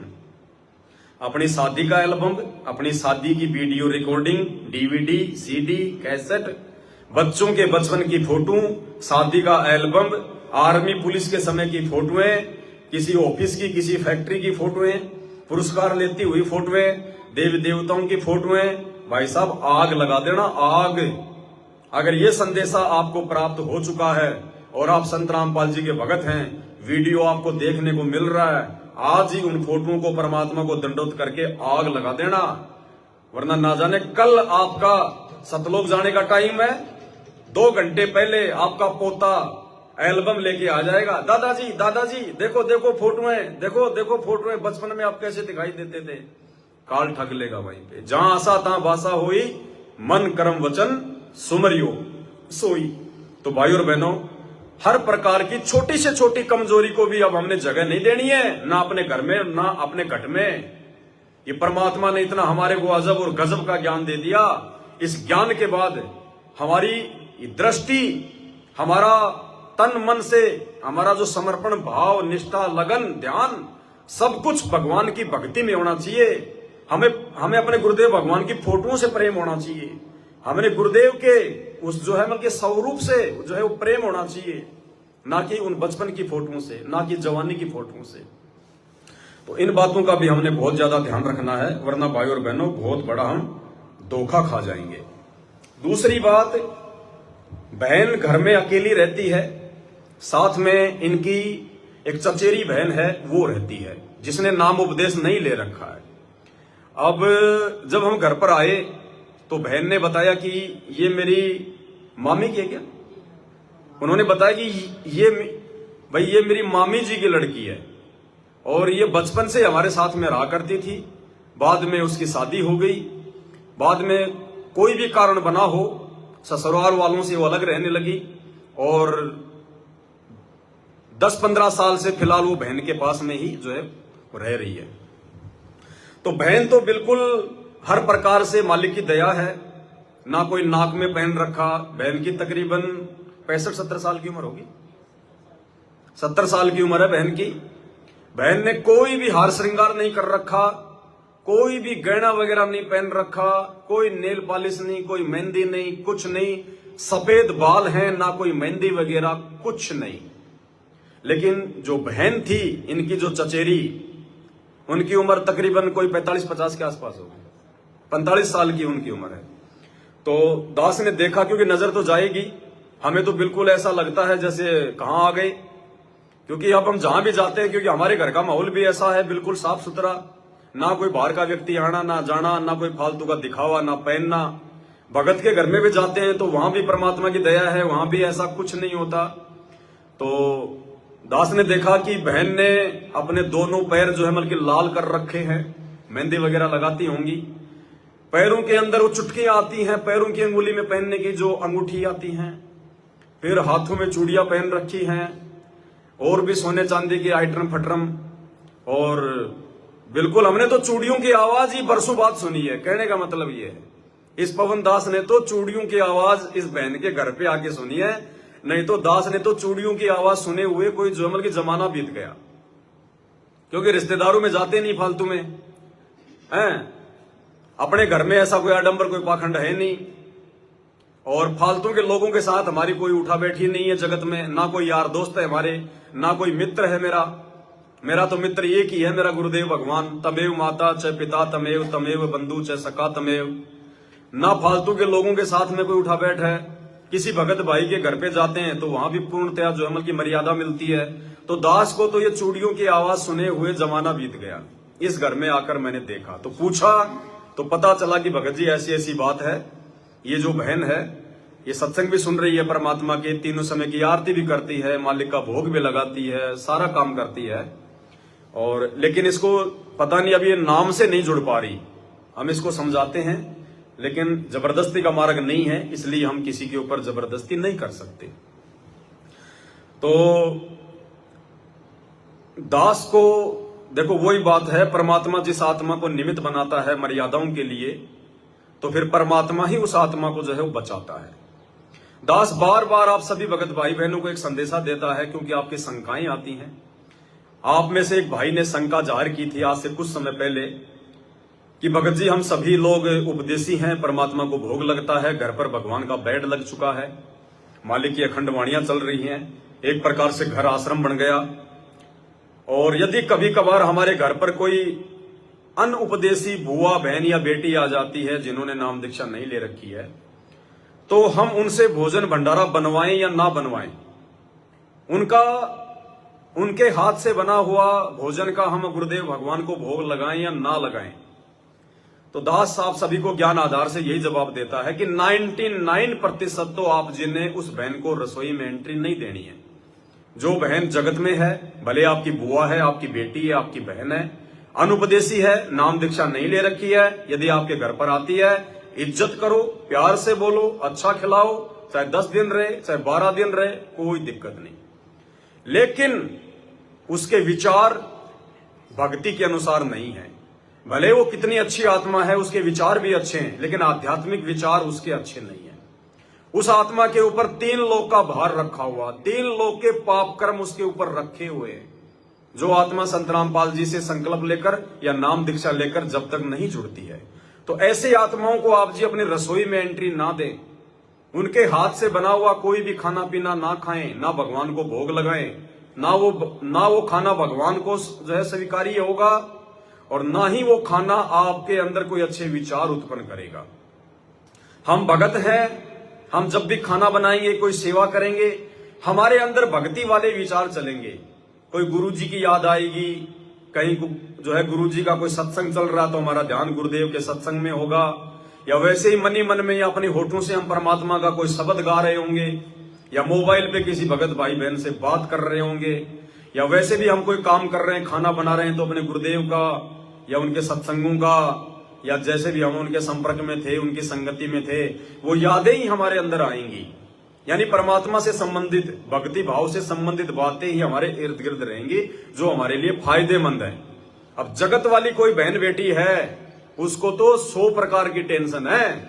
वो भले आपके घर पे आकर हंस हंस के बात कर रही है, लेकिन अंदर पता नहीं क्या चल रहा है उसके, पता नहीं कौन कौन से कुविचार चल रहे हैं, क्या क्या बातें चल रही हैं, क्योंकि वो तो जगत में रहती है, जगत वालों के साथ में संपर्क है, रिश्तेदारों के साथ में संपर्क है, उल्टी सीधी बातें। क्या पता वो अपने पति के विषय में सोच रही है, क्या पता वो विषय वासना के विषय में सोच रही है, क्या पता उसके कौन से गंदे विचार आ रहे हैं दिमाग में, क्या पता उसको ऐसा कोई दुख हो, कोई परेशानी हो, उसका बेटा मर गया हो थोड़े दिन पहले, किसी का एक्सीडेंट हो गया हो, उसको टेंशन हो रही है, उस चिंता में खाना भी बना रही है, वो टेंशन भी उसके दिमाग में, सोच भी रही है। तो परमात्मा कहते हैं एक तरफ तो वो खाना बना रही है, दूसरी तरफ उसके दिमाग में टेंशन चल रही है। वो टेंशन, वो सोच, वो कुविचार उस भोजन भंडारे में ऑटोमेटिक आएंगे। और परमात्मा कहते हैं जैसा खाओगे अन्न वैसा होगा मन, और जैसा पियोगे पानी वैसी होगी वाणी, जैसा होगा आहार वैसे ही होंगे भगत के विचार। और एक सत्संग के माध्यम से परमात्मा ने हमें समझाया भी है। दास आपको ये छोटा सा सत्संग परमात्मा का, ऐसे किसी अनुपदेशी बहन बेटी के हाथ से पकाया हुआ भोजन खाने के बाद में उस भगत के अंदर रात्रि में जब वो सोया तो क्या कुविचार उत्पन्न हुए। उस भगत को विचलित कर दिया उन विचारों ने, उस अनुपदेशी बहन बेटी के हाथ से पकाया हुआ भोजन खाने के बाद। तो परमात्मा ने ऐसा ही जिक्र किया कि दो भगत थे, 2 साधु थे, वो अपने किसी शिष्या के घर पे चले गए। जैसे हम लोग यहाँ पे आ गए अपनी गुरु बहनों के पास में, अपने गुरु भाइयों के पास में, तो कोई साधु था, वो अपने जो है मतलब भगत के पास चला गया, शिष्या के पास, साथ में उसके एक साधु और था, वो दोनों चले गए। रात्रि में उन्होंने खाना खाया, तो जो एक साधु था उसके मन में रात्रि में उसको सौपन आया, और सौपन में उसको ऐसा लगा जैसे उसकी बेटी मर गई, उसकी बेटी विधवा हो गई, बहुत ज्यादा वो टेंशन में रोने लग गया। सुबह उठा तो उसको आध्यात्मिक ज्ञान था, उसने पूछा उस भगत से कि भाई रात्रि में खाना किसने बनाया था, जरा ये मालूम करना। तो मालूम किया तो पता चला कि उस बहन के घर पर उसकी कोई रिश्तेदार आई हुई थी और उसने खाना बनाया था। तो उस साधु ने कहा कि भाई इस बहन को कोई दिक्कत है क्या, इसको कोई तकलीफ है क्या। उसने कहा जी वैसे तो कोई दिक्कत नहीं है, लेकिन थोड़े दिन पहले इसकी बेटी विधवा हो गई और बेचारी रात दिन उसी की चिंता में रहती है। हाय क्या होगा मेरी बेटी का, क्या होगा मेरी बेटी के बच्चों का, कैसे अपना जीवन जिएगी, पहाड़ जैसा दुख है उसके ऊपर। ये सोचती सोचती वो खाना बना रही थी, वो गुण वो विचार उस खाने में आ गए और उस संत ने खाया तो संत को भी जो है प्रभावित कर दिया। तो भाई और बहनों, एक छोटा सा सत्संग परमात्मा का पहले हम सुन लें। परमात्मा कबीर जी के भक्त थे। वो कहीं किसी अन्य पहुंच गए, किसी कोई भगतमती बहन थी यानी कोई सेविका थी, उसके वहां चले गए। परमात्मा के जाने के बाद ये अपने आप मनमुखी संत भी बन जाते हैं, लेकिन भक्ति करने से थोड़ी बहुत उनके अंदर वो साधु गुण अवश्य आ जाते हैं। उनसे आगे लाभ नहीं ना होता, लेकिन वो आध्यात्मिक मार्ग से परिचित अवश्य होते हैं। तो इस प्रकार का एक संत किसी अपनी सेविका के घर चला गया और गुरु जी आगे गुरु जी की सेवा श्रद्धालु खूब करते हैं। और उनके घर, उस बहन के घर, जिसके घर वो गया था वो संत, उसके घर उसकी बहन आई हुई थी, उस लड़की की बहन, और उसकी इकलौती पुत्री थी। वो विधवा हो गई थी 1 महीना पहले। और उस लड़की ने, संत भक्त आए हुए थे, उसने भोजन बना दिया। उसकी बहन ने कहा बहन तू बना दे, मुझे कुछ और काम है और सेवा करती हूँ। तो उस बहन ने वो भोजन बनाया, साधु संत ने खाया। सुबह उठ के उसको सारी रात सपने आए, मेरी बेटी विधवा होगी, ये भगवान क्या होगा, मेरी बेटी विधवा होगी, इसके तो बालक भी छोटे छोटे हैं, अब इसका क्या हाल होगा। आगे दूसरा पति, उसका भाई भी नहीं था पति का, बटेऊ का, अब इसका क्या रहा होगा, यानी इतनी चिंतित थी। तो सुबह उठ के उस संत ने कहा अपनी शिष्या से, बहन आज ये हमारा भोजन किसने बनाया था, ये कल रात का जो भोजन था ये किसने बनाया था। तो उसने बताया जी मेरी बहन आई हुई है, उसने बनाया था। अच्छा, क्या कोई आपत्ति है उसके ऊपर, कोई दुख है उसको? कहा महाराज जी कड़ा दुख उसका, तो नाम तो उसने नहीं रखा।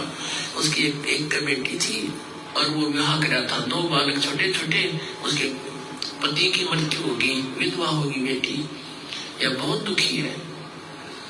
तो पुण्यात्माओं, अब उसके द्वारा बनाए गए वो सोच विचार जो उसके थे उस अन्न में पहुंचे, और उस अन्न को खाने से उस संत भी डिस्टर्ब हो गया। और इसी प्रकार आप इस भक्ति जैसे बहन बेटियां हैं, अब क्या करती है, मोबाइल परमात्मा चला दिए और बहुत से सिस्टम ऐसे चल गए हैं। ये इतना सहज मार्ग है पुण्यात्माओं, जैसे आरती करते हो, सुबह का नित्यनेम भी करते हैं, क्योंकि इसमें मानसिक काम नहीं है। जैसे खाना बनाया है, बनाना रूटीन है। अब जैसे गाड़ी चलाते हैं, अब उसमें मानसिक काम घना नहीं होता, अभ्यास हो जाता है इनका, अपने हाथों का अपने आप ही।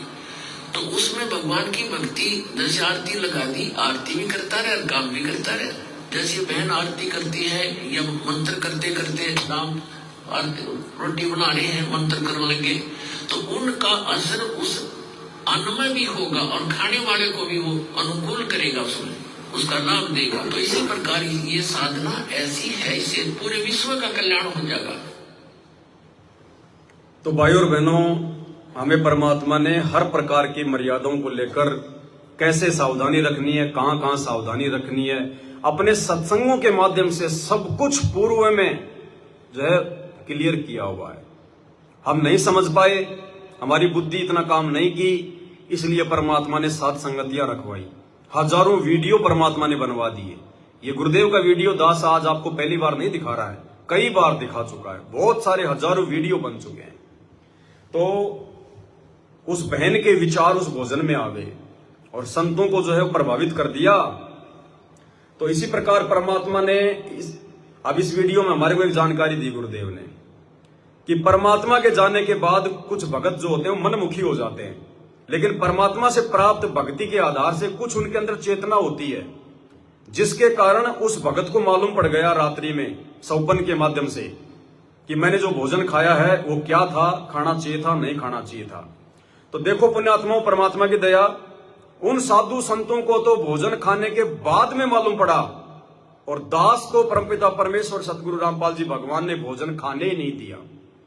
दास को परमात्मा ने पहले आभास करवा दिया, घर में एंट्री होते ही परमात्मा ने दास को प्रेरणा कर दी मालिक ने जो है मतलब दया बख्शी, कुछ परिस्थितियां भगवान ने ऐसी बना दी, दास को परमात्मा ने वो भोजन खाने नहीं दिया, क्योंकि असल में उस भोजन का भगवान को भोग लगा ही नहीं। भले हम सब ने मिलकर आरती कर दी, लेकिन फिर भी परमात्मा के विधान अनुसार उस भोजन का भगवान को भोग नहीं लगा। और भगवान जिस भोजन को स्वीकार नहीं करते, भोग नहीं लगाते, उस भोजन को खाना हमारे लिए जो है पाप खाने के बराबर है। गीता जी में ऐसा स्पष्ट लिखा हुआ है। जैसे हम आए बहन के घर पे, तो बहन ने जो है मतलब जलराम पकड़ा दिया और एक ट्रे, उस ट्रे में 2 प्लेट थी। एक प्लेट में तो आगरा के पेठे थे और दूसरी ट्रे में कुछ जैसे मतलब की बर्फी वगैरह जो बनाते हैं। तो हमारी तो आदत है, हम बाहर का खाना खाते नहीं बिल्कुल भी, चाहे कोई सलाह जीती क्यों ना लेके आ जाए। नहीं खाना तो नहीं खाना, परमात्मा ने बंद करवा दिया तो करवा दिया। तभी हमारे इन तीनों गुणों के ऊपर यह कंट्रोल होगा, नहीं तो नहीं होगा।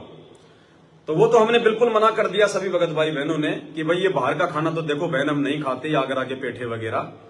क्योंकि आगरा में हमारे एक भगत भाई की खुद की आगरा के पेठे की दुकान है। अब उनके घर पे जाते हैं तो वहां भी हम आगरा के पेठे नहीं खाते, और उस भाई की खुद की दुकान है पेठे की। पहले वो कोऑर्डिनेटर था, वो बाद में साथ संगति समझ में आ गई, वो कोऑर्डिनेटर के जो है पद को उसने जो है ठोकर मार दी, हट गया उस मैनेजमेंट से, बैठ के अपनी भक्ति कर रहा है। उस भाई की खुद की आगरा के पेठे की दुकान है, वो खुद भी आगरा के पेठे नहीं खाता, अपनी दुकान से वो पेठे नहीं खाता, केवल लोगों को बेचता है, खुद अपना सादा भोजन ही करता है। इतनी सावधानी हमने रखनी है। तो दास ने कहा कि बहन ये आगरा के पेठे तो हम खाएंगे नहीं, क्योंकि ये आपने अपने घर पे तो बनाए नहीं होंगे, ये तो आप बाहर से लाए होंगे। बोले हाँ। तो मुझे ये तो हम खाएंगे नहीं। तो बहन ने कहा कि ये जो बर्फी है ये हमने अपने घर पे बनाई है। तो 2 मिनट तो दास ने विचार किया, लेकिन फिर दास ने सोचा कि चलो भाई ठीक है, घर पे बनी हुई है। अब बहन ने अकेली तो बनाई नहीं होंगी, इनकी जो चचेरी बहन है इनका भी इनमें सहयोग होगा। फिर भी दास ने थोड़ा मान सम्मान के हिसाब से मतलब जो है 2-2 पीस हम सब ने उसमें ले लिए। और भाई और बहनों वो 2 पीस दास ने क्या खाए, पूरी रात मेरे को जाड़ा चढ़ गया। ये सब तो बढ़िया सोए, बढ़िया इन्होंने भजन गाए परमात्मा के, और मैं जो है वो चादर ओढ़ के सो गया। पूरी रात मेरा शरीर टूटने को हो रहा था, शरीर टूटने को हो रहा था पूरा। मतलब इस पवन दास को जरा सी भी गलती बहुत भारी पड़ेगी, जरा सी गलती भी यदि इस पवन दास ने की, क्योंकि मुझे परमात्मा ने उस समय संकेत किया था कि ये जो ये बर्फी है ये भाई अकेली तेरी गुरु बहन ने तो नहीं बनाई होंगी, इसके साथ में इसकी जो मौसी की जो रहती है जो लड़की, उसने भाई उसका भी तो इसमें कोई सहयोग होगा। लेकिन फिर भी दास ने परमात्मा के उस आदेश को अनदेखा कर दिया। देखो परमात्मा केवल आपको जो है कि प्रेरणा करेगा, आपके सामने खड़ा होकर नहीं कहेगा कि ये सही है गलत है। भक्ति की जो प्रेरणा होती है वो परमात्मा का आदेश होता है, और उसको फॉलो ना करना परमात्मा के आदेश को तोड़ना है। तो दास के अंदर ये विचार आ गए थे कि तुझे नहीं खाना चाहिए। फिर भी दास ने 1 पीस खा लिया, और 1 पीस क्या खाया, पूरी रात जो है वो चद्दर ओढ़ के सोता रहा। सुबह की आरती भी 6:30 बजे हुई है, जबकि 5 बजे करते हैं उठ के। मतलब इतना जो है कि प्रभावित हो गए अनुपदेशी व्यक्तियों के बनाए गए भोजन को खाने से, इतना प्रभावित हो गए। अब सुबह उठ के जब परमात्मा को दंडवत किया, माफी मांगी, अब जाके शरीर में आराम है। उसके बाद सभी ने परमात्मा जी को भोग लगाया, सुबह हलवे का लगाया, केले राम का भोग लगाया, मेवे का भोग लगाया। दास ने अभी तक वो भोग स्वीकार नहीं किया है। अगर हमारी खुद की जो गुरु बहन है, अगर वो खुद अपने हाथ से बनाएगी, या हमारे जो भगत भाई बहन आए हुए हैं यदि वो भोजन भंडारा बनाएंगे, वो फिर हम भगवान को भोग लगाएंगे, तब दास भोजन पानी जो है वो ग्रहण करेगा। और मुझे कोई भूख भी नहीं लग रही, ये भी देखो मालिक की दया। हमने कल खाना खाया था 12 बजे, दिन के 12 बजने वाले हैं, एहसास भी नहीं हो रहा कि भूख लग रही है बिल्कुल भी। ये भी मालिक की दया, नहीं तो काल प्रेरणा से भूख के चलते आदमी खा लेता कुछ न कुछ, लेकिन बिल्कुल ही भूख नहीं है, इच्छा ही नहीं है पानी का गिलास पीने की भी। ये भी मालिक की दया। तो अब मिलके सभी भाई बहन भंडारा बनाएंगे, भगवान को भोग लगेगा, उसके बाद में मालिक ने चाहा तो कुछ खाएंगे पिएंगे। अब बहन जो यहां रह रही है अब बहन के मन में ये विचार आएंगे कि भाई मेरे पास तो ये रह रही है, काफी समय से रह रही है, इसकी भी बेचारी की जो है मजबूरी है, इसके पति ने इसको छोड़ा हुआ है, इसको भी मैं कहीं बाहर नहीं निकाल सकती, तो अब मैं क्या करूं। तो बहन जी देखो, मजबूरी की बात अलग है, यदि हमारे हाथ पैर काम ना करें तो एक बात अलग है, लेकिन भोजन भंडारे को लेकर तो हमने खुद ही थोड़ी बहुत मेहनत करनी पड़ेगी। कोशिश करो आप खुद ही परमात्मा का भोजन बनाओ, आप खुद ही अपने लिए भंडारा बनाओ। कोशिश करो वो बहन अपना भंडारा जो है वो अलग से बनाए। हाँ, बाकी जो सामान है, जैसे बहन के कोई जो है वो कपड़े धोने, घर में झाड़ू पोछा करना, उसमें वो बहन सहयोग जो है वो दे सकती है, उसमें दिक्कत नहीं है। लेकिन जो चीज डायरेक्ट हमारे को जो मतलब प्रभावित करेगी, जैसे ये खाना पीना होता है, डायरेक्ट हमारे को प्रभावित करता है क्योंकि हमारे अंदर जाता है, वो चीजों से हमने बचना है। तो कोशिश करो बहन, जब तक आपके हाथ पैर काम कर रहे हैं, आप खुद ही भगवान का भोग बनाओ, खुद ही आप अपना भंडारा बनाओ और मालिक को भोग लगाओ, उसके बाद खाओ। जिस दिन आपको लगे कि मेरे हाथ पैर काम नहीं कर रहे, उसके बाद आपकी मजबूरी होगी, उस समय फिर आपको दोष नहीं है। और उस बहन को भी समझाओ, थोड़ा सा उसको प्यार प्रेम से समझाओ, क्योंकि देखो एक तो होती है मजबूरी, जैसे आप किसी के घर में रह रहे हैं, तो आप तो किसी के घर में रह रहे हैं, तो आप तो दबाव में रह सकते हैं, आप तो मजबूरी में रह सकते हैं, लेकिन आपके घर में कोई रह रहा है तो आप उनको समझाओ फिर, क्योंकि आपकी मजबूरी नहीं है। उस बहन ने जो हार श्रृंगार वगैरह जो किया हुआ है, सारा सब कुछ, नेल पॉलिश वगैरह टोटली जो होता है सब कुछ किया हुआ उन्होंने, जबकि उसके पति ने छोड़ा हुआ है, फिर काहे का हार श्रृंगार। उनको तो समझ में आ जानी चाहिए ये बातें कि तेरा जीवन तो जो मतलब कि नरक बना दिया। तो जो पूजा पाठ जो कर रही थी जो बचपन से वो पूजा पाठ वो करते करते भी, वो पंडितों ने तुझे 7 फेरे दिलवाए थे, देवताओं की सौगंध खिलवाई थी, तेरे पति ने कहा था 7 फेरे ले रहा हूं, 7 जन्म तक तेरा पीछा नहीं छोड़ूंगा, 1 जन्म भी नहीं निभाया। तो क्या दिया उन देवी देवताओं ने, उन भगवानों ने, उन पत्थरों ने। तो उस बहन को तो ज्ञान आधार से सब कुछ तोड़ देना चाहिए, फोड़ देना चाहिए। जब तेरे सुहाग ने तेरे को छोड़ दिया तो तू कौन सी निशानियां पहन रही है, तू किसको दिखा रही है। जब तेरा पति नहीं देखना चाहता तेरे को, तो तेरे हार श्रृंगार को तू पहन के और किसको दिखाना चाहती है। तो ये अज्ञानता है, मूर्खता है। तो बहन को समझाना चाहिए, मानती है तो ठीक है, नहीं तो आगे का क्या डिसीजन है वो तो बहन ने स्वयं लेना है, हम उनके ऊपर ज्यादा दबाव नहीं दे सकते। ये बहन की अपनी भक्ति का मामला है, क्योंकि जिस घर में पाठ प्रकाश शुरू हो जाता है, जिस घर में परमात्मा स्वयं विराजमान हो जाते हैं, उस घर में फिर ये हार श्रृंगार वगैरह के लिए जगह नहीं होती है बिल्कुल भी। क्योंकि देखो फिर हमारा घर आश्रम बन गया, अब हम किसी आश्रम में जाएं, अपने गुरुदेव भगवान के आश्रम में, तो कोई सोना चांदी पहन के जाता है, कोई नेल पॉलिश लगा के जाता है, कोई फालतू की मेहंदी वेंदी आडंबर करके जाता है। जाने वाला भी अगर उसको विवेक है तो वो शर्माएगा कि जहां मैं जा रहा हूं वो कोई मेरे रिश्तेदार का घर नहीं है, वो आश्रम है। और आश्रम का मतलब मंदिर, मंदिर में कोई गलत काम नहीं, कोई पाखंड, कोई आडंबर नहीं। तो इस प्रकार से भाई और बहनों, भगत का घर, जिस घर में पाठ प्रकाश की वाणियां चलने लग जाती, वो आश्रम बन जाता है। और आश्रम के हिसाब से फिर हमने रहना होता है, अगर परमात्मा की पूर्णतया अगर आपको लाभ चाहिए तो। बाकी तो मालिक कहते हैं, जिन हरि जैसा सुमरिया ताको तैसा लाभ, ओसा प्यास न भाग ही जब लग दसे नहीं आब। पानी की ओस की बूंदे चाटने से प्यास नहीं बुझेगी, गटागट गिलास पे गिलास पीने पड़ेंगे। तो परमात्मा की पूर्ण मर्यादाओं में रहकर ही हम जो है परमेश्वर जी को प्रसन्न जो है वो कर सकते हैं। और भी बहुत सारी बातें हैं। ये फेसबुक पे दास कुछ देख रहा था, एक फोटो आई है मेरे सामने, ये देखिएगा। ये जीने की राह एक पुस्तक है जो हमारी गुरु बहन है, कोई ये सतलोक आश्रम मैनेजमेंट हरियाणा से जुड़ी हुई है। ये किसी को ज्ञान गंगा पुस्तक दे रही है। भाई और बहनों, आप इस फोटो को ध्यान से देखिएगा, ध्यान से देख लो आप इसको। एक तो हमारी गुरु बहन है और एक ये जगत वाली बहन है। लेकिन इस फोटो को देखकर आपको लगेगा कि मर्यादाओं में तो वो जगत वाली बहन है। संत रामपाल जी की जो शिष्या है वो मर्यादाओं में नहीं है। इसके अंदर एक भगत के लक्षण नहीं दिखाई दे रहे, भगत के लक्षण फिर भी जगत वाले में दिखाई दे रहे हैं। संत रामपाल जी की शिष्या को देखिए, सर के बाल मां दुर्गा की तरह फैला रखे, खुले हुए हैं। इसने सर के बाल नहीं बांध रखे, फैले हुए हैं। क्या दिखाना चाह रहे हो भाई? किसको दिखाना चाह रहे हो भाई? क्या साबित करना चाह रहे हो? जगत वाली बहन ने अपने बालों को व्यवस्थित कर रखा है, बांध रखा है। लेकिन संत रामपाल जी की शिष्या जो ज्ञान प्रचार कर रही है, जो ज्ञान समझा रही है, अरे अभी तो आपने ज्ञान समझने की जरूरत है।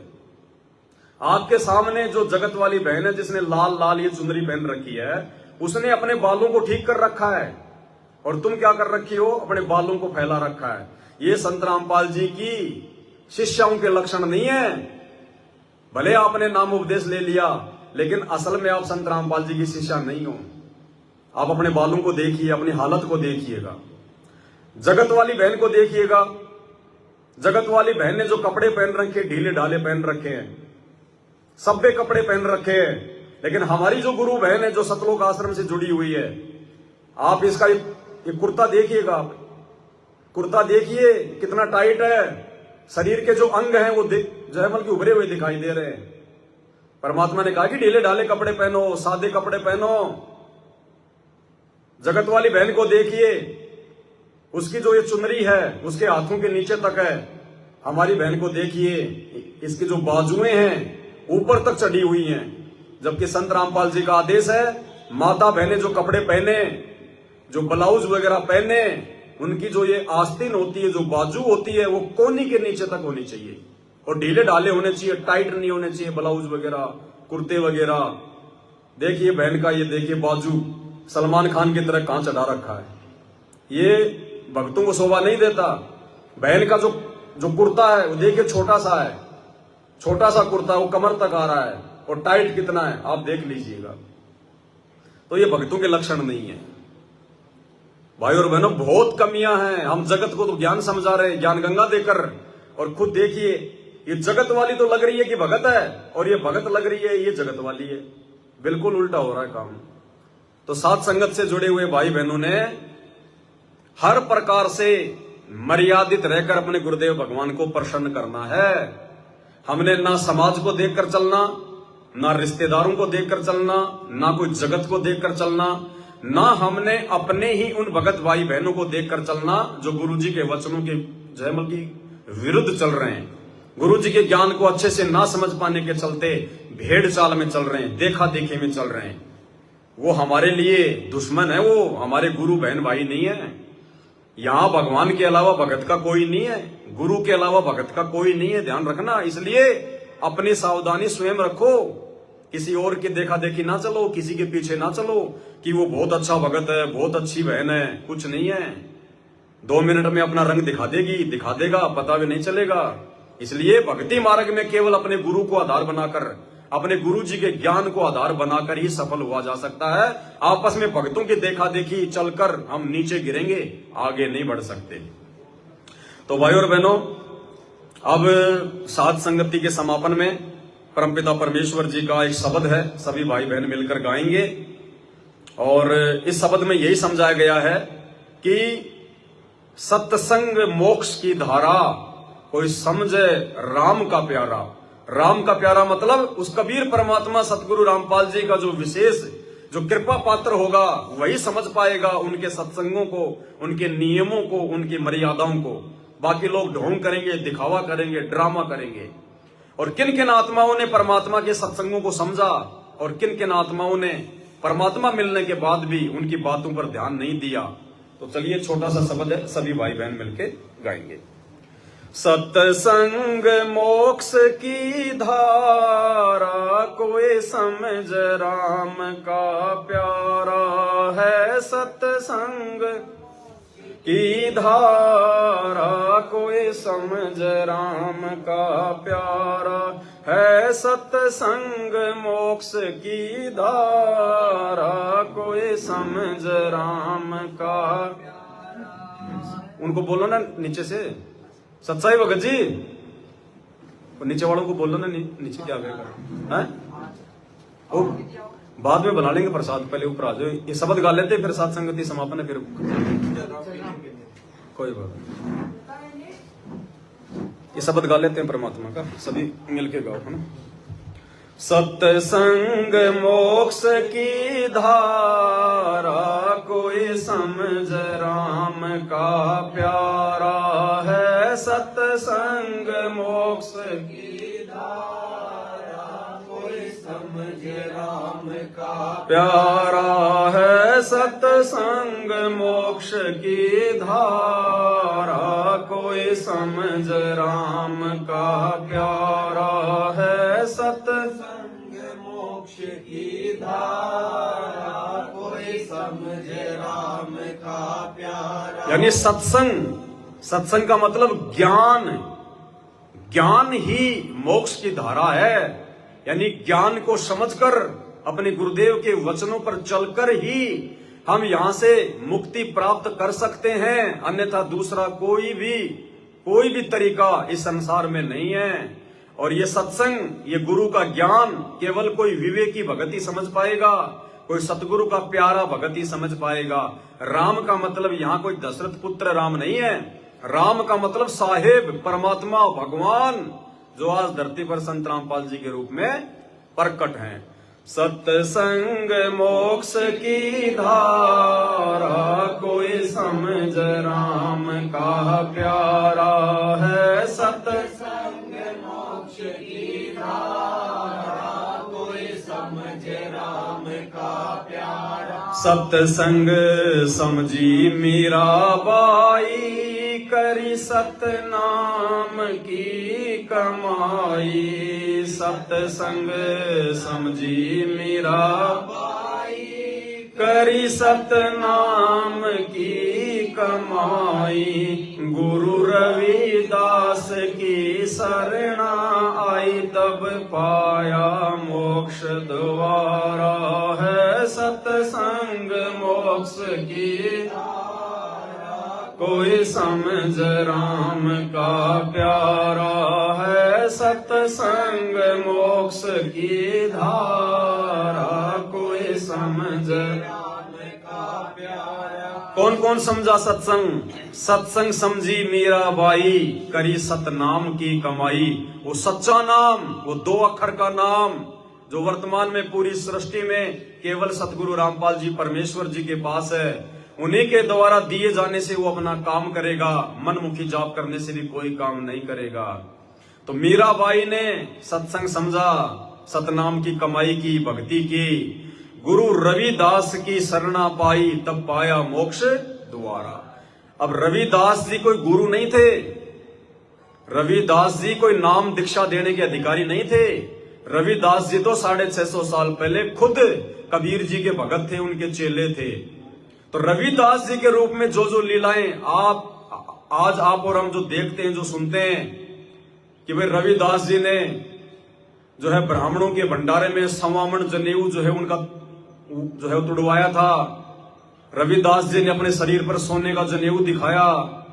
रविदास जी ने जहां पे वो जूतियां वगैरह वो गांठने का काम किया करते थे, वहां से उन्होंने सोने का वो कड़ा निकाल दिया। गंगा जी ने उनकी कोडी को भी जो है मतलब कंगन में जो है वो तब्दील कर दिया। और भी बहुत सारी लीलाएं, ये लीलाएं रविदास जी ने नहीं की। रविदास जी इस काबिल नहीं थे, रविदास जी में इतनी भक्ति शक्ति नहीं थी। वो एक भगत थे। उनके रूप में जितनी भी लीलाएं आप और हम सुनते हैं, सब सतगुरु रामपाल जी भगवान ने, उस कबीर परमात्मा ने जो 650 साल पहले आए थे, उन्होंने की थी, रविदास जी ने नहीं की। तो मीरा जी को जो नाम दीक्षा है वो रविदास जी ने नहीं दी थी, बल्कि रविदास जी का रूप बनाकर उस कबीर परमात्मा सतगुरु रामपाल जी भगवान ने दी थी। क्या बताया गुरु जी ने? देखो, सत्संग से समझना पड़ेगा सारी बातें, और सत्संग गुरुदेव के ज्ञान बिना समझ में नहीं आती। परमात्मा ने क्या बताया कि मीराबाई सुबह सुबह मंदिर में जाती थी। एक दिन मालिक ने ऐसी दया बख्शी, रास्ते में अपना कोई सत्संग शुरू कर दिया। मीराबाई ने आते समय वो सत्संग सुना, बातें समझ में आई, सवाल जवाब किए, नाम लेने की इच्छा हुई। दूसरे दिन मीराबाई नाम दीक्षा लेने के लिए आई। तो परमात्मा ने क्या कहा कबीर जी ने कि भाई मीराबाई, वो भगत रविदास बैठा उधर, उससे जाके नाम दीक्षा ले ले। तो मीराबाई उधर जाके नाम दीक्षा लेके आ गई। बाद में सतगुरु रामपाल जी ने क्या बताया कि नाम दीक्षा तो कबीर जी भी दे सकते थे, रविदास जी के पास में क्यों भेजा मीरा को? क्योंकि रविदास जी जो है वो चमार जाति से थे और 650 साल पहले चमार जाति को बहुत ही ज्यादा जो मतलब हे समझा जाता था, नीच समझा जाता था। लोग उनके संपर्क में नहीं रहा करते थे, उनको अशुद्ध समझा जाता था, उनका हाथ भी लग जाता तो लोग नहाते थे, इतनी छुआछात थी। तो परमात्मा ने यह देखना चाहा था कि मीराबाई है ठाकुरों की लड़की, ये है राठौड़ खानदान में राजपूत, राजपूतों का दबदबा, राजपूत अपने आप को पता नहीं क्या समझते थे, बहुत बड़े समझते थे, ऊंचे समझते थे। तो मीराबाई अगर भगत होगी, वास्तव में भक्ति के लायक होगी, तो ये जात पात को नहीं देखेगी और अपने जाति अभिमान को त्याग कर कि मैं राजपूत हूं, मैं राठौड़ हूं, चुपचाप जाके जो है वो चमार जाति में उत्पन्न रविदास जी से नाम दीक्षा ले लेगी।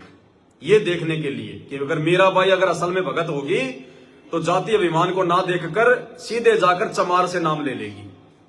अब भाई और बहनों विचार करो, अगर परमात्मा ने इसी मकसद से अगर मीराबाई को रविदास जी के पास भेजा कि रविदास जी जो है चमार जाति में थे, तो कबीर जी 650 साल पहले कौन से ब्राह्मण जाति में आए हुए थे? वो भी धाड़क थे। धाड़क तो चमार से भी ज्यादा नीचे हुआ करता है। सामाजिक दृष्टि में उस समय धाड़क को तो चमार से भी ज्यादा नीचे समझा जाता था।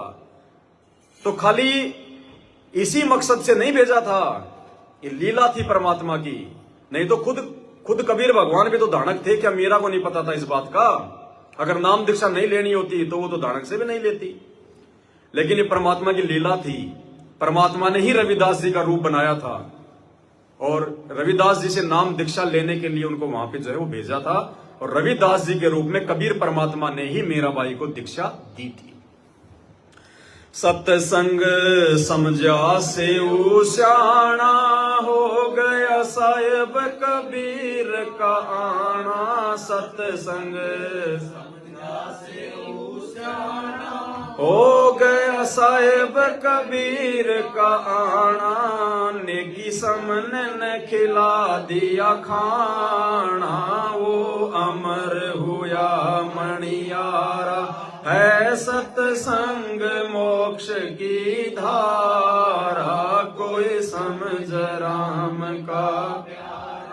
है सत्संग मोक्ष की धारा, कोई समझ राम का प्यारा। सत्संग समझा सेऊ श्याणा, हो गया साहिब कबीर का आना। नेकी समन ने खिला दिया खाना, वो हमर हुआ मणियारा। देखो ये भी बहुत बड़ी एक लीला थी परमात्मा की। 650 साल पहले जब परमात्मा कबीर जी अपने भगत जो है सम्मन के घर पर गए, जिस घर में 3 प्राणी थे, सेऊ उनका छोटा बेटा था 8-10 वर्ष का, सम्मन और उनकी पत्नी नेकी जो कि मणियारे का काम करते थे, चूड़ियां बना के लोगों को पहनाया करते थे। परमात्मा वहां गए और उससे पहले परमात्मा के तो बहुत सारे भगत थे, लोग तरह तरह की बातें किया करते थे। लोग कहते थे उस सेऊ को कि तुम्हारे घर पर तुम्हारे गुरुजी क्यों नहीं आते? अरे तुम्हारे गुरुजी तुम्हारे घर पर नहीं आएंगे क्योंकि तुम्हारे गुरुजी के तो बड़े बड़े भगत हैं, सिकंदर लोधी जैसे, वीर सिंह बघेल जैसे, बिजली खान पठान जैसे, और तुम मणियारे, तुम गरीबों के घर पे थोड़ी आता, तुम्हारा गुरु तो बड़े बड़े लोगों के घर पे जाता है। तो ये बात नेकी और सम्मन के भी अंदर आ गई थी। भले उन्होंने अपने बच्चे को समझाया कि बेटा ऐसी बात नहीं है, हमारे गुरुजी ऐसा नहीं सोचते, वो तो समदृष्टि हैं, लेकिन गुरुजी के इतने भगत हैं, बताओ गुरुजी जो किस किस भगत के जाएंगे? इसलिए बच्चा जब भी समय मिले हम ही परमात्मा के दर्शनों के लिए जाया करेंगे। लेकिन मन में कहीं ना कहीं उनके भी ये बात हो गई थी कि भाई हम जैसे गरीबों के घर पे गुरुजी क्यों आएंगे? गुरुजी के तो बड़े बड़े भगत है। अब परमात्मा एक तीर से अनेकों शिकार करते हैं। उधर जो कमाल नाम का लड़का था जिसको मुर्दे से जिंदा किया था भगवान ने, उसको घमंड हो गया, अहंकार हो गया उसको कि मेरे जैसी सेवा कबीर जी की कोई नहीं कर सकता। अहंकार भी परमात्मा ने तोड़ना होता है, अहंकार भगवान का तो खड़ा एक्सीडेंट है। तो एक समय परमात्मा ने कहा कि भाई मैं अपने एक भगत के घर पे जाता हूं, थोड़े दिन बाद आऊंगा। तो शेख फरीद बोला कि भगवान आप अपने दास को भी अपने साथ ले चलो, क्योंकि शेख फरीद भी उस समय परमात्मा की शरण में आ गया था, जो मुसलमान धर्म से था, जो कुएं में लटक के साधना करता था 12 साल तक जिसने साधना की थी। तो शेख फरीद ने कहा, आदीनी से कहा कि भगवान अगर आपकी आज्ञा हो तो आपका दास भी आपके साथ में चले। बोले भाई चल, कोई बात नहीं। उधर से जो कमाल था उसने कहा कि गुरुजी मेरे बिना कहां जा रहे हो, मेरे बिना आपकी सेवा कौन करेगा। हाँ बोले भाई बात तो सही है, तू भी आ जा। तो उसको भी साथ ले लिया। भगवान ने दिखाना था कि भगत क्या होते हैं, सेवा क्या होती है। अब तीनों नेकी सम्मन के घर पे चले गए और रात्रि में जाके शाम के समय उन्होंने जो है दरवाजे को खटखटाया। उन्होंने तो भगवान खड़े, सामने देखा तो भगवान खड़े हुए हैं, दो भगत खड़े हुए हैं। वो आंखों को मसलने लगे बार बार कि हम कोई सपना तो नहीं देख रहे हैं। गुरुजी हमारे घर पे, हम जैसे दो कोटि के जीवों के घर पे, निर्धन के घर पे गुरुजी। थोड़ी देर बाद परमात्मा ने कहा, रे दरवाजे पे खड़ा रखोगे या अंदर भी लेके चलोगे। तब उनकी वो चेतना टूटी और गुरुजी को अंदर बैठाया, जैसा भी उनके घर में व्यवस्था थी। अब परमात्मा ने क्या बताया, भाई वो तो रोजाना अपने घर पे खाना खाते थे, उस दिन उनके घर में आटा क्यों नहीं। अरे भगवान आता है उस समय तो भगवान तो दया कर देता है, मेहर कर देता है। भगवान के आने के बाद तो कोई जो है कमी कोई रहती नहीं। लेकिन बाकी दिन तो बढ़िया खाना खा रहे 2 टाइम, और जिस दिन भगवान उनके घर पे आ गया, गुरु घर पे आ गया, उस दिन उनके घर पे खाने के लिए आटा नहीं। ये लीला थी परमात्मा की। ये जानबूझ के परमात्मा ने परिस्थितियां पैदा की। उस दिन परमात्मा ने उनके घर में आटा नहीं रखना था। परमात्मा ने उनके भक्ति भाव को देखना था। परमात्मा ने उस कमाल के अहंकार को जो है वो तोड़ना था। और क्या लीला हुई हम सब जानते हैं। सम्मन ने अपने गुरुजी को भोजन करवाने के लिए 1 सेर आटा चोरी करने के लिए, क्योंकि उन्होंने चोरी जो है वो परमार्थ में की थी, अपने पेट भरने के लिए नहीं की थी, इसलिए वो चोरी नहीं थी। और उसने अपने बेटे की जो है वो गर्दन काटनी पड़ गई अपने गुरुजी की इज्जत के लिए, कि अगर हमारे गुरुजी की बेइज्जती हो गई ये नगर डूब जाएगा। परमात्मा ने परिस्थितियां जानबूझ के पैदा की वहां पे। और बाद में उस कमाल को पता चला कि तू क्या सेवा करता है गुरुजी की। तू कपड़े धो देता होगा, 2 टाइम का खाना बना देता होगा, तू इससे ज्यादा क्या सेवा कर सकता है। अरे भगवान की सेवा के लिए उन्होंने अपने इकलौते बेटे की गर्दन तक काट दी और भगवान को महसूस भी नहीं होने दिया, आंखों में आंसू भी नहीं आया। वो थे भगवान के भगत।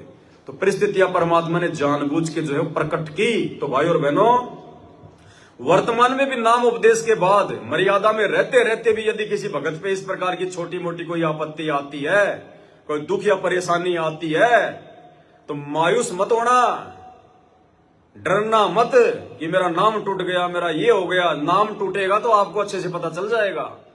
अगर मर्यादा खंडित हो जाएगी तो आपको अच्छे से पता चल जाएगा। नाम और मर्यादा दोनों चीजें अलग अलग है। जिस दिन आपका नाम खंड हो गया उस दिन तो आपको संत रामपाल जी जहर के समान दिखाई देंगे। जहर, आप उनके सत्संग सुनोगे नहीं, आप उनकी बातें आपको अच्छी लगेंगी नहीं। उसको कहते हैं नाम खंड होना।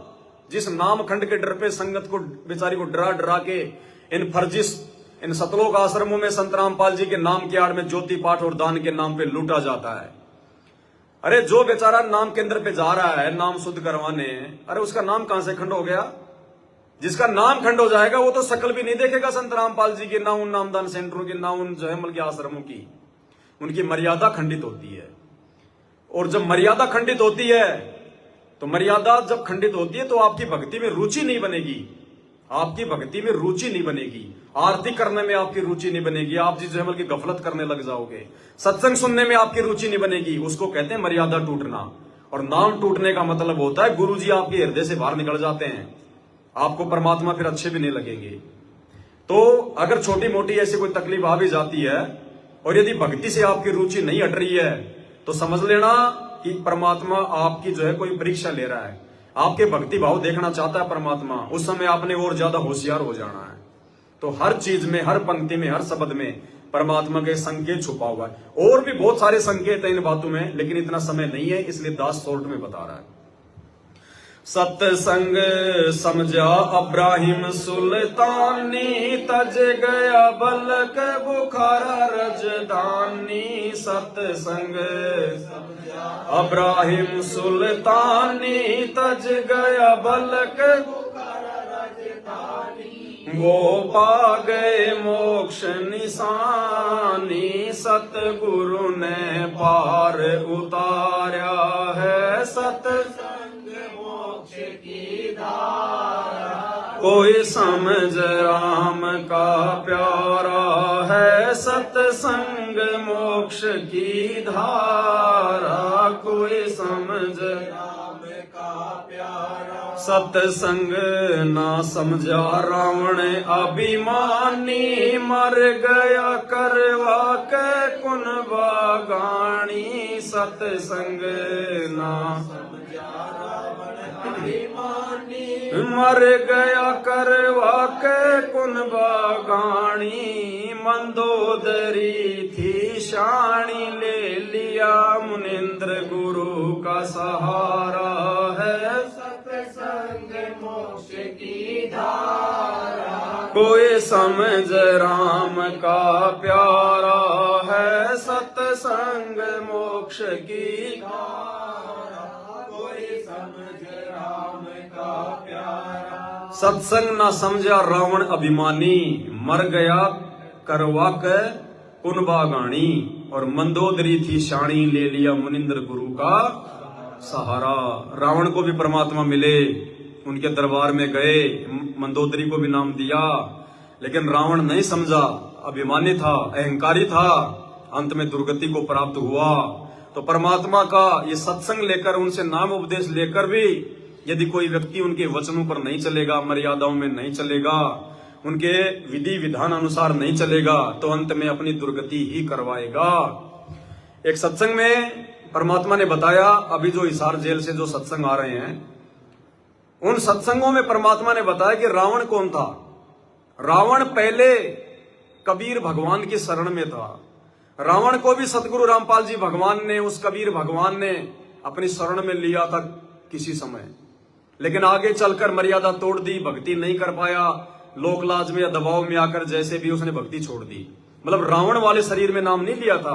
रावण से पहले वो भाई उस आत्मा का जहां भी कोई जन्म था, उस समय उस आत्मा ने नाम दीक्षा ली थी। आगे चल के मर्यादा तोड़ दी और आगे चल के भगवान का विरोधी हो गया, भगवान का विरोधी। लेकिन रावण ने जिस समय वो परमात्मा की शरण में था, वो किसी जन्म में जैसे भी उसने भक्ति की, जितनी भी भक्ति की, उस भक्ति के प्रतिफल में ही उसको रावण वाला वो जीवन मिला, धन संपदा मिली, दौलत मिली, वो रिद्धियां सिद्धियां, वो शक्तियां मिली। वो शंकर जी की दी हुई शक्तियां नहीं थी। जैसे रावण किसी नीम हकीम गुरु के कहने पे जो है भगवान शंकर की पूजा करता था, अपना इष्ट मानता था, लेकिन वो शक्तियां जो रावण के पास में थी, आकाश में उड़ जाने की, देवताओं को हराने की, 33 करोड़ देव देवताओं को जेल में डालने की, सोने की लंका बनाने की, छोटा बड़ा रूप बनाने की, अंतर ध्यान होने की, वो सिद्धियां, वो शक्तियां शंकर भगवान के कारण नहीं थी, शंकर भगवान की भक्ति से नहीं थी। वो सिद्धियां जब कभी उसने परमपिता परमेश्वर कबीर भगवान सदगुरु रामपाल जी की शरण जब उसने ली थी, और उसने जो भी उसने भक्ति की, वो प्रथम मंत्र का जाप किया, उसने सतनाम का जाप किया, उसके प्रतिफल में परमात्मा ने उसको ये रिद्धि सिद्धि दी थी। अन्यथा विचार करो भाई और बहनों, रावण ने शंकर भगवान के निमित्त होकर, अपना भगवान मानकर, इष्ट मानकर 10 बार अपने हाथ से यहां से अपना शीश काटकर उसके चरणों में चढ़ा दिया। और हम लोग सुनते हैं कि जब राम रावण युद्ध हुआ और रामचंद्र जी ने जब 10 बार उसका सिर काटा, तो 10 बार उसको शंकर भगवान ने वापस भी दे दिया। यानी उसका एक सिर कटता, दूसरा लग जाता, दूसरा कटता, तीसरा लग जाता। जितने शीश उसने शंकर भगवान के चढ़ाए, उतने शीश उसको वापस मिल गए। लेकिन वो शंकर भगवान ने नहीं दिए थे, शंकर भगवान की औकात नहीं थी, शंकर भगवान इतना सामर्थ्यवान नहीं है। इस चीज को हमने सत्संगों से सोचना पड़ेगा भाई और बहनों।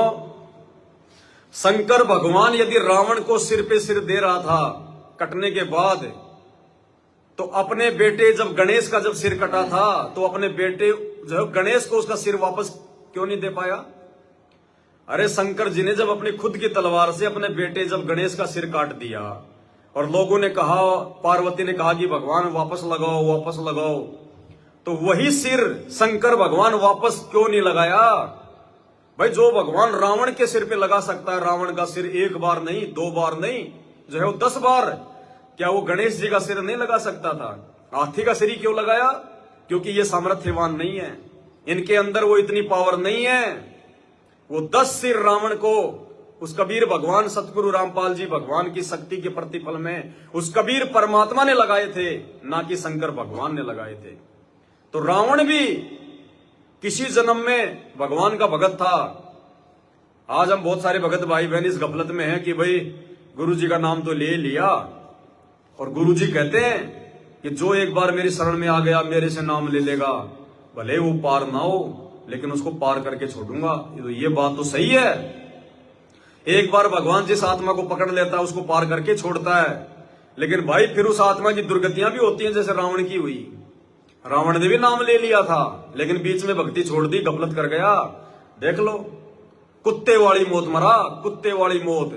तो भाई फिर ये दुर्गतियां भी होंगी, भिखारी का जन्म भी लेना पड़ेगा, एक गरीब का जन्म भी लेना पड़ेगा, एक्सीडेंट भी होंगे, पैर भी टूटेगा, आंख भी फूटेगी, भयंकर भयंकर रोग भी होंगे, कोट भी लगेगी, पता नहीं क्या क्या दुख तकलीफ होंगी। इसलिए इसी जन्म में हमने अपना मोक्ष करवाना है, अपना बेड़ा पार करवाना है। अगले जन्म की सोचनी भी नहीं है कि आगे क्या होगा और क्या नहीं होगा।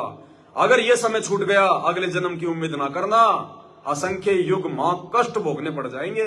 और बाद में भगवान की मर्जी, शरण में ले तो ले, नहीं तो ना ले, मालिक की अपनी मौज, मालिक की अपनी मर्जी।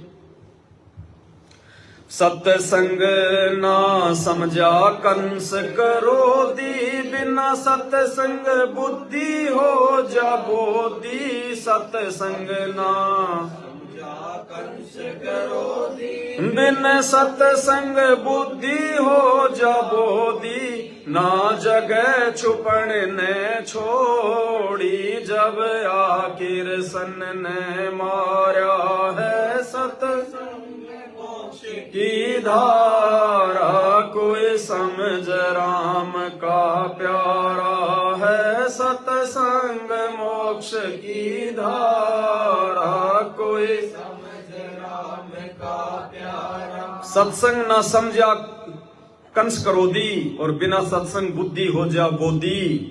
ना जगह छुपन न छोड़ी, जब आखिर सन ने सत्संग लेकर। क्योंकि देखो, चाहे रावण हो, चाहे कंस हो, चाहे हिरण्यकश्यप हो, चाहे दुर्योधन हो, इस संसार में जितनी भी आत्माएं हैं, भले वो आत्माएं आज गधे कुत्ते सूअर की योनि में हो, भले वो इंसान योनि में हो, हर आत्मा कभी न कभी किसी न किसी जन्म में सतगुरु रामपाल जी भगवान की शरण में रह चुकी है। हर आत्मा रह चुकी है, लेकिन अपनी छोटी बुद्धि के चलते, मर्यादा तोड़ने के चलते, नियमों को सही प्रकार से फॉलो ना करने के चलते, गुरु को भगवान ना मान पाने के चलते आत्माएं रह जाती हैं, वो फिसल जाती हैं। फिर भी वो दयालु परमात्मा मौका देता है उन आत्माओं को, फिर किसी जन्म में मौका देता है, लेकिन समय बहुत ज्यादा लंबा हो जाता है। तो जो विवेकी भगत है उन्होंने विचार करना चाहिए, समय को ज्यादा लंबा नहीं खींचना चाहिए। तो भाई और बहनों, और भी बहुत सारी चौपाइयां हैं, परमात्मा दया करेंगे, क्योंकि ज्यादा समय एक ही जगह पे बैठे रहने के कारण थोड़ा सा कमर में दर्द वगैरह शुरू हो जाता है, फिर उस हिसाब से आपको नहीं समझा पाते हैं, ध्यान थोड़ा फिर पीछे चला जाता है कमर पे। तो फिर परमात्मा दया करेंगे। आज की साथ संगति में केवल इतना ही। आज की साथ संगति के लिए परमात्मा ने हमें जो समय दिया, जो जानकारियां परमात्मा ने हमें एक दूसरे भगत भाई बहनों के माध्यम से उपलब्ध करवाई, उनके लिए हम परमपिता परमेश्वर सतगुरु रामपाल जी भगवान का कोटि कोटि धन्यवाद करते हैं। इसी प्रकार से परमात्मा अपने बच्चों पर दया बनाए रखे। बंदी छोड़ सतगुरु रामपाल जी भगवान की जय हो।